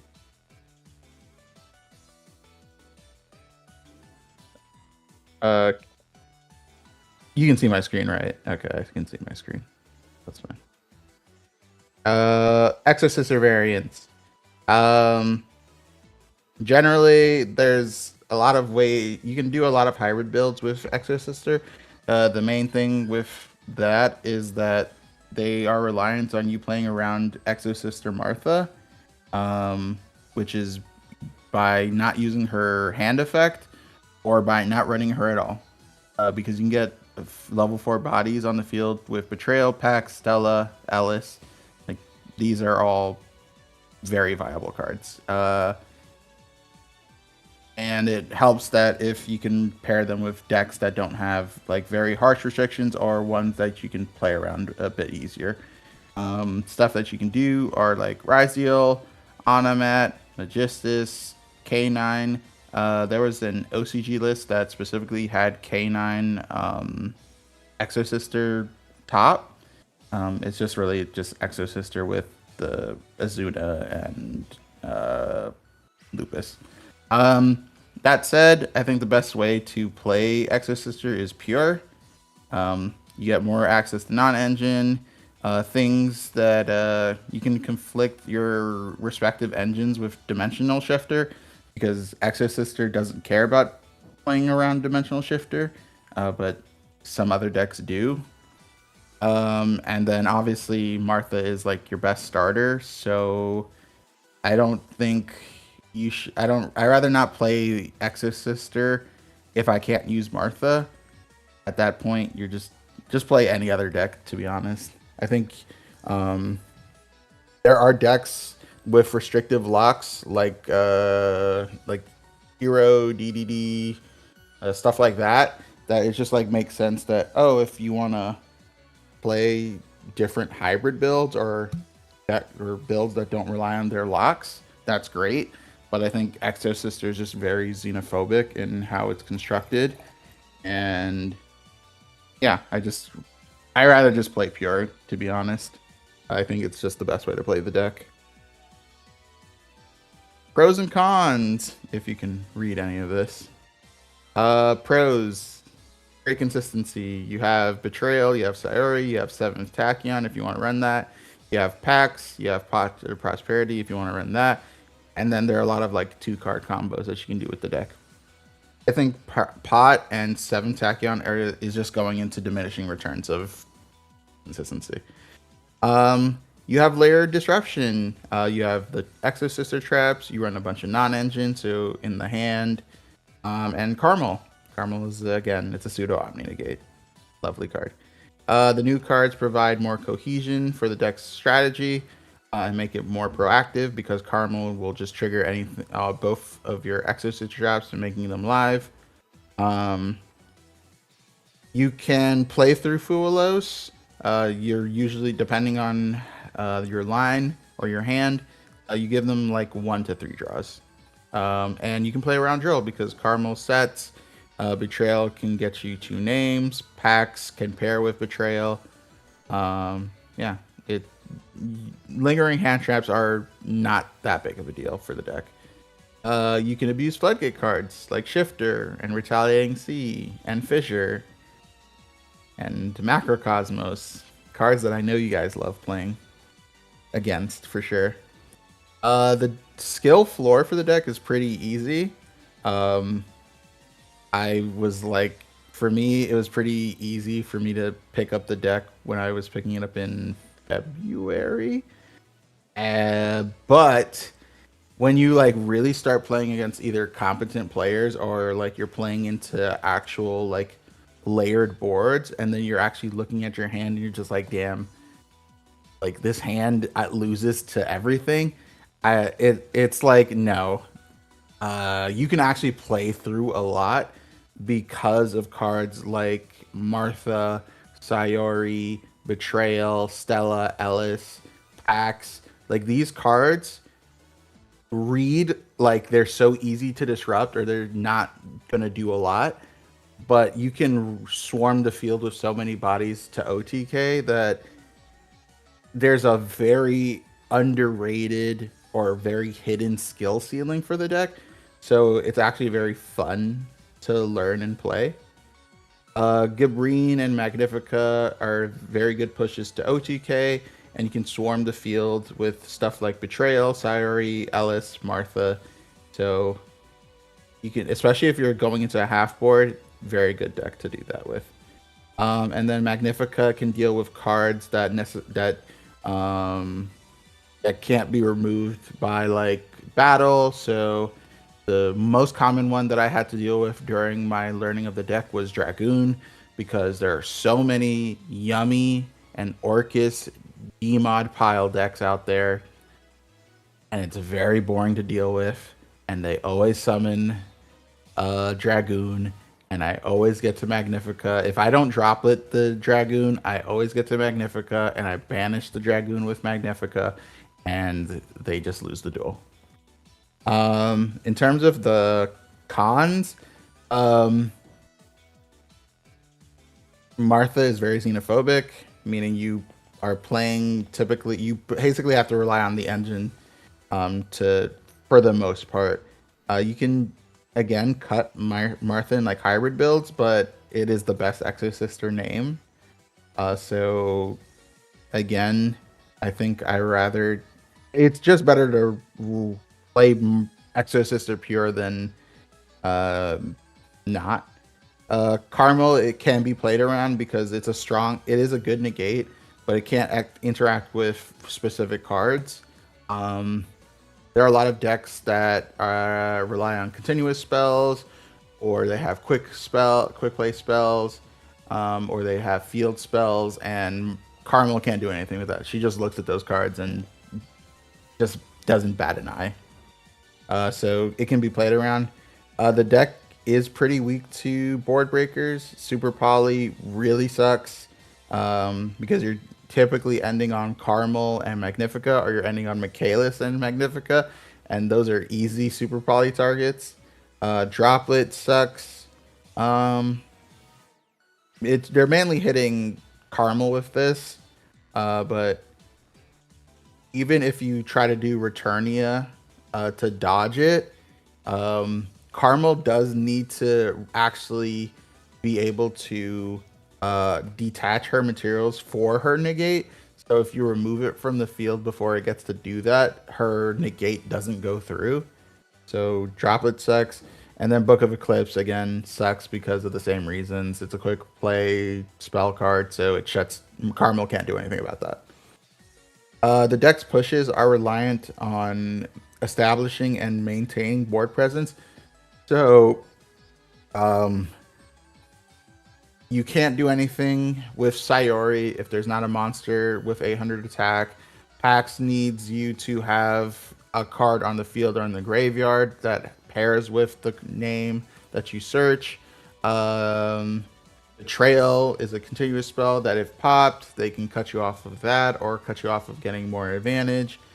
So like monster removal sucks, back row removal can suck. Yeah. And sometimes we can struggle to TK going second. Some hands just don't do enough, or they just have too much of a large board that you can't OTK. You can whittle it down, but you can't fully break it.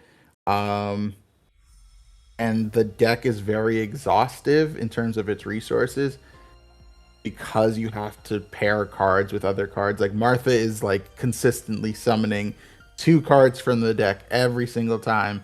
And if you run out of Ellis copies, Martha becomes a dead card. And Axe can become a dead card because it can stop you from summoning the paired monster. So there's resource management is a big thing with this deck for sure. And then any decks and techs that can focus on shutting down Xyz based strategies can be a bit problematic. The main ones being like, I'm trying to think, like Predaplant. Predaplant does like level manipulation, so you can't Xyz into the cards you want to Xyz into. Goblin Bikers is like basically the anti-Xyz strategy. I think Speedroids, I guess, because they also do level manipulation. Yeah, stuff like that. Relevant matchups. Branded Dracotail. I'll go over these like really fast because they're not like too important unless you just really want to pick up the deck. Basically, a Soul Field clears this matchup, especially if you pair it with Exosister Armament, because it basically just is a quick effect to Soul Field that you can use on their turn. And once you land a Soul Field, if they don't have any way to negate it, they just lose on the spot. So basically, their only disruption at that point would be Arthalion, any of the branded cards, and Gulamel. But that's what your non-engine is for, and what Carmel is for. It's supposed to stop you from doing that. Carmel addresses 5 mana as well, so makes that a much easier card to deal with. The big thing with branded Dracotail is that they run Following the Virtuous, which can address your back row or can address the Carmel directly. And then Sting for them specifically into this deck is actually a detriment because it banishes cards from your graveyard. and it's the opponent doing it, so it turns on all your Exosister names. So basically, the main disruptions that they have is Flame and Horn. This is I would say this is a skill matchup, for sure. Malice is one of the worst matchups into that this deck has because it's not graveyard reliant. It's banishing cards, but basically a lot of your cards want to banish their cards, and they don't care if you banish their cards because they just come back to the field anyway. And then the Ignister package is just to get extra bodies onto the field. D-Shifter is worthless because they also play D-Shifter. So it's a stalemate at that point. But Malice, in terms of engine, is better than Exosister in terms of engine. You want to summon Caspitel into the matchup because it stops them from link climbing. Asophiel doesn't do anything at all, so you just don't even think about it summoning Asophiel. This is a matchup where I believe you just have to go first, and you have to have good non-engine. And you can also side deck Lancia if the matchup is either relevant to your locals or if this deck just doesn't die, which this deck does need to die. I cannot stand Malice. Vanquish Soul K9 is again another matchup where Dimensional Shifter doesn't do anything. Because K9, it turns off a little bit of the K9 engine, unless they just hard draw the Lupus. It's very volatile, so you really need non-engine for it. Making sure you're cutting them off of their VS names is important, because if you banish them, Rock can't recur them, so they can keep extending. Exosister is not it's not pushing through a full VSK9 board. You need like Fua, Perulia to resolve. You need all the board breakers in the world. Caspitel and Asophiel both don't feel really great into the deck, but Caspitel checks Lantern and it checks Lupus, so that's probably your best bet into the matchup. Yummy is a Caspitel matchup as well. You can, due to the fact that a lot of them are playing either Mitsu engines or they're playing DMod engines, Droll cooks a little bit more here. But the reason that Caspitel works is again because it cuts them off of the field spell revival, it cuts them off of their synchros bouncing, it cuts them off of surprise, meaning all of these cards don't allow them to push, and then the rest of your engine and your non-engine is supposed to address the rest of theirs.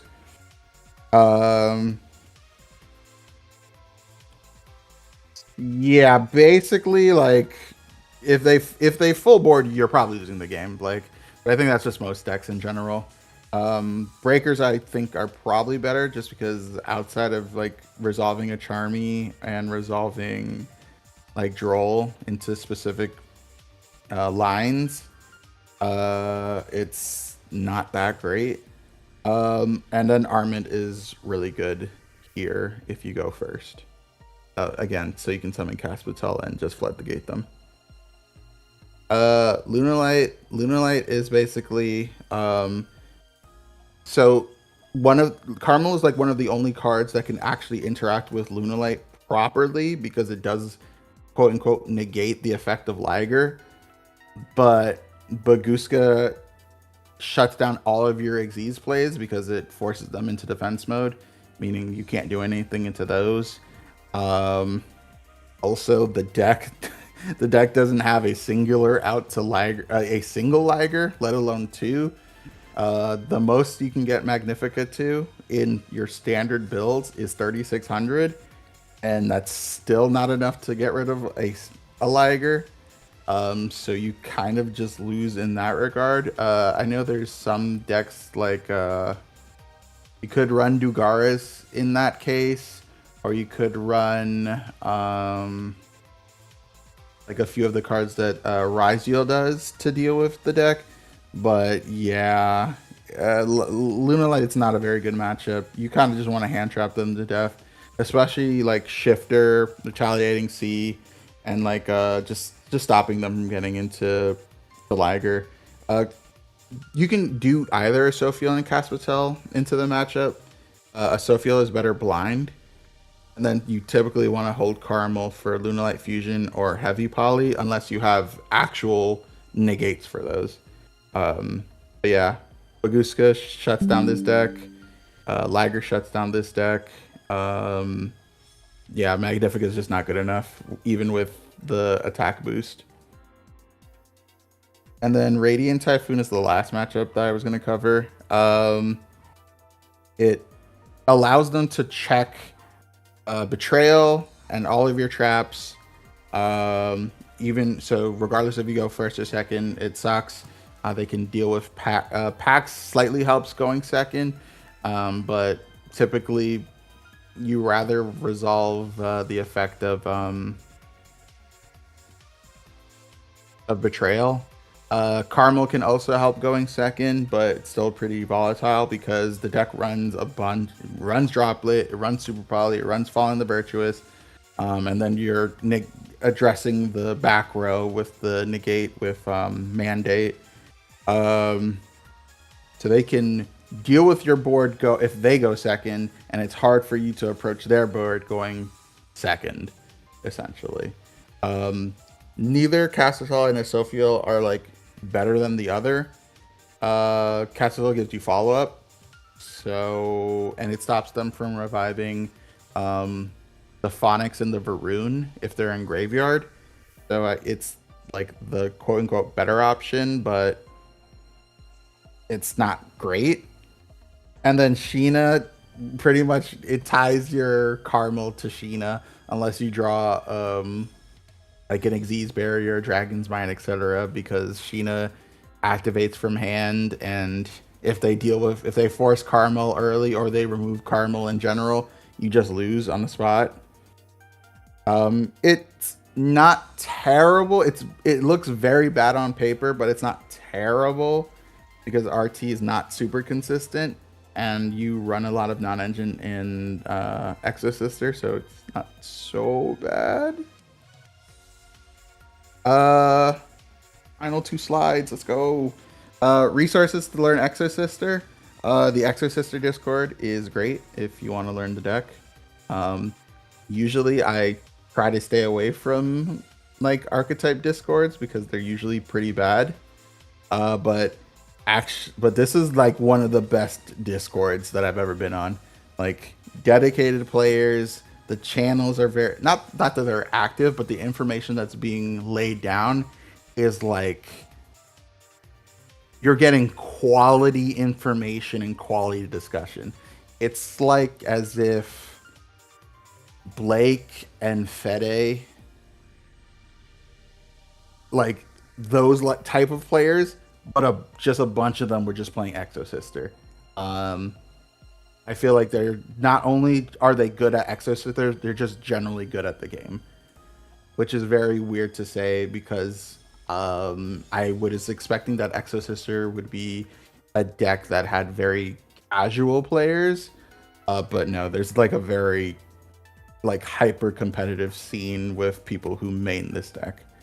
And then Vijaya is an OCG player who plays Exosister on Master Duel specifically. He's a friend of mine, and if you've ever seen me post in the OST channel, like some random songs where I refer to the music or the OST GOAT, I'm usually referring to him because he has like the best music songs for his channel. But basically he posted previously, he posted a lot of Exosister gameplay from Master Duel. Unfortunately, the deck is ass in Master Duel right now, and it's not worth playing without the support. So he's mainly been playing Gem Knight since then. But basically, if you've never played Exosister before in your life, they're good reference points to go with. I've watched a lot of the DB Grinder Exosister like replays, And I'll be honest, they all suck at the deck. Like, having now played the deck and watched those replays, it's just like, yeah, I these are they are playing winnable games, and they find ways to snatch defeat from the jaws of victory, as they say. And then finally, my final thoughts. Uh, Exosister is just much better now. It's a cool anti-meta deck. I would say it's slightly format dependent. Um, but generally I think you can just play it without like caring about what exactly is in the format. Just because banishment and floodgating graveyard effects are generally pretty powerful effects. So these cards, I think they'll be pretty relevant for a long time. There's the deck has like just cool complexity behind it, and I think there's always ways for you to push the deck further than what your hand makes you believe that they can. The deck just has a lot of tools essentially, which I think is very cool. And I think it's just a viable option if you want to learn a great rogue deck. I think like the deck has like very specific weaknesses, and while that's, every deck should have weaknesses, it has ways to supplement that because it has a lot of non-engine, and it has layers in the monster zone, the back row, and in the hand. And the deck definitely rewards you for like knowing how to break boards. Like I said yesterday, I broke full yummy like dark D mod pile board, with primarily engine and droplet, but I still broke it, so that counts. Yeah, and generally I will be playing the deck or in the future. I'm playing it right now in the server tournament, and it's fun because I get to floodgate everybody and say that this is an in-archetypal floodgate. I'm not playing shifter, so you can't complain. And see, like, look at Sophia, like, in the top right corner, like, absolutely the best Exosister. After Carmel, of course. That said, do you have any questions?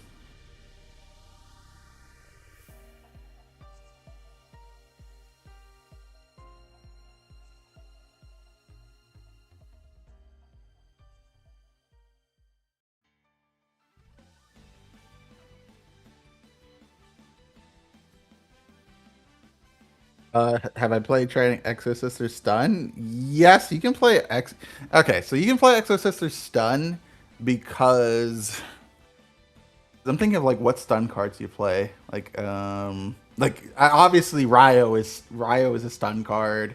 You can't start. Oh, you could. Is there? You probably could get to Patchy and normal summon it. It would probably take a pretty specific hand to do that, though, I think. Yeah, you're probably, if you're stunning them, you're probably doing Ryo and then just having a bunch of stun traps in the back row.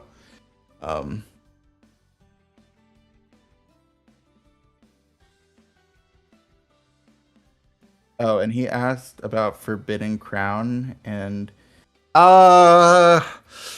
no. Well, Droplet is better than Forbidden Crown, generally, and into this deck specifically, because you can always just again summon things off of the Vadis. Crown isn't gonna address every single card like Droplet would.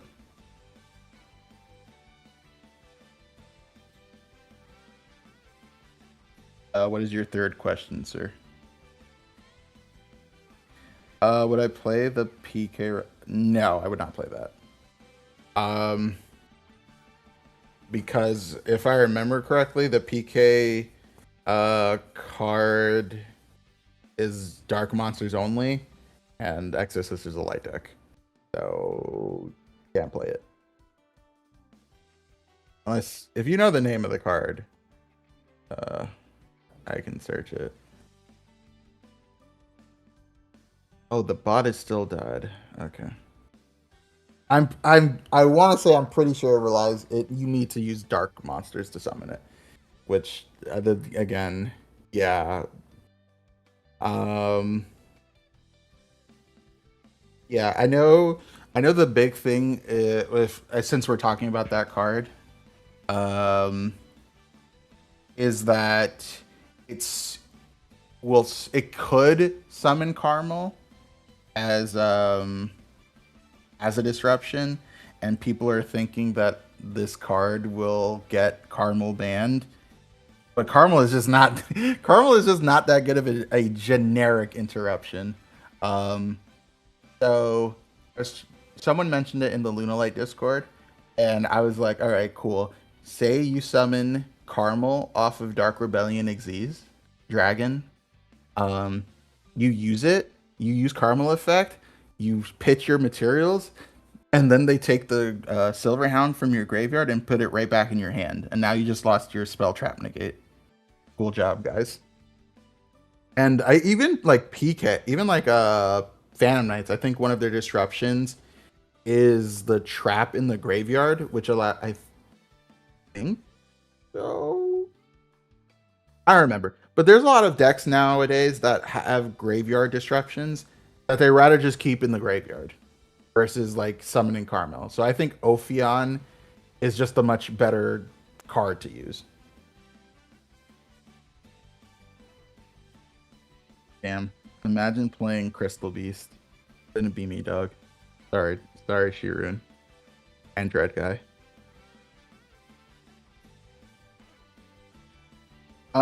Yeah, I think that's probably like the only con about this deck. Oh, don't do that, dog. I think I think that's the only like con about this deck. I think there isn't much flexibility, but I think it makes up for lack of flexibility by just having like there are always ways to play the deck. It's definitely a deck where you can definitely tell by like an average player from a good player. Um, and I was like watching like in my climb to Master 5 this season when I was playing Lunalight, I faced two hero players, and my god, the combo lines were so bad, and they only I lost both times because they ended up they get to Dark Law anyway, and my deck just didn't have an answer to Dark Law. But you I could definitely for sure, having watched so many like hero players, I can definitely tell a average to bad hero player from a good one to a great hero player. I think this is the sort of same. Oh no, I'm talking about Lunalight. This deck doesn't care. This deck does not care about shit. Dark Law cares about everything else that that hero does, but Dark Law doesn't do anything to this deck. I'm still searching off packs. I'm still summoning Martha. Then we'll get Michaelis. I'll banish the Dark Law, and you lose anyway. So it doesn't matter. Shifter doesn't do anything to this deck. Not Shifter. Dark Law doesn't do anything to this deck.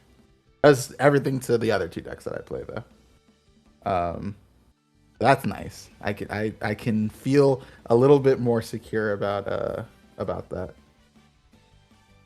Um, yeah, like this deck. Yeah, again, it's breakers that mainly deal with this deck. And this is not like the best format for that because droplet is very common. Decks.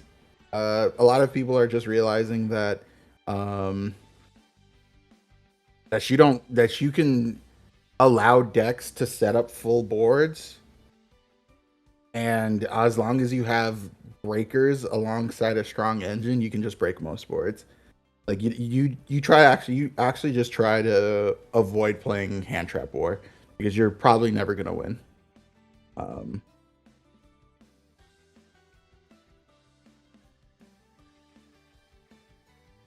yeah, you just never attempt to hand trap your opponent from getting them to the half board. You just hit them with lingering hand traps, and if you don't have lingering hand traps, just do board breakers instead with strong engine, and you win the game. But is that your last question, Mr. Frost? All right.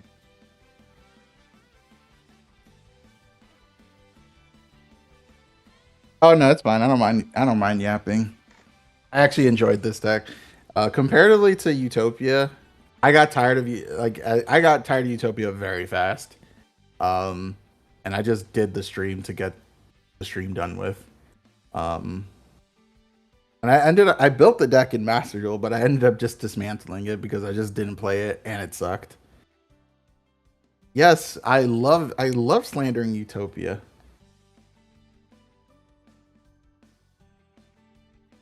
It's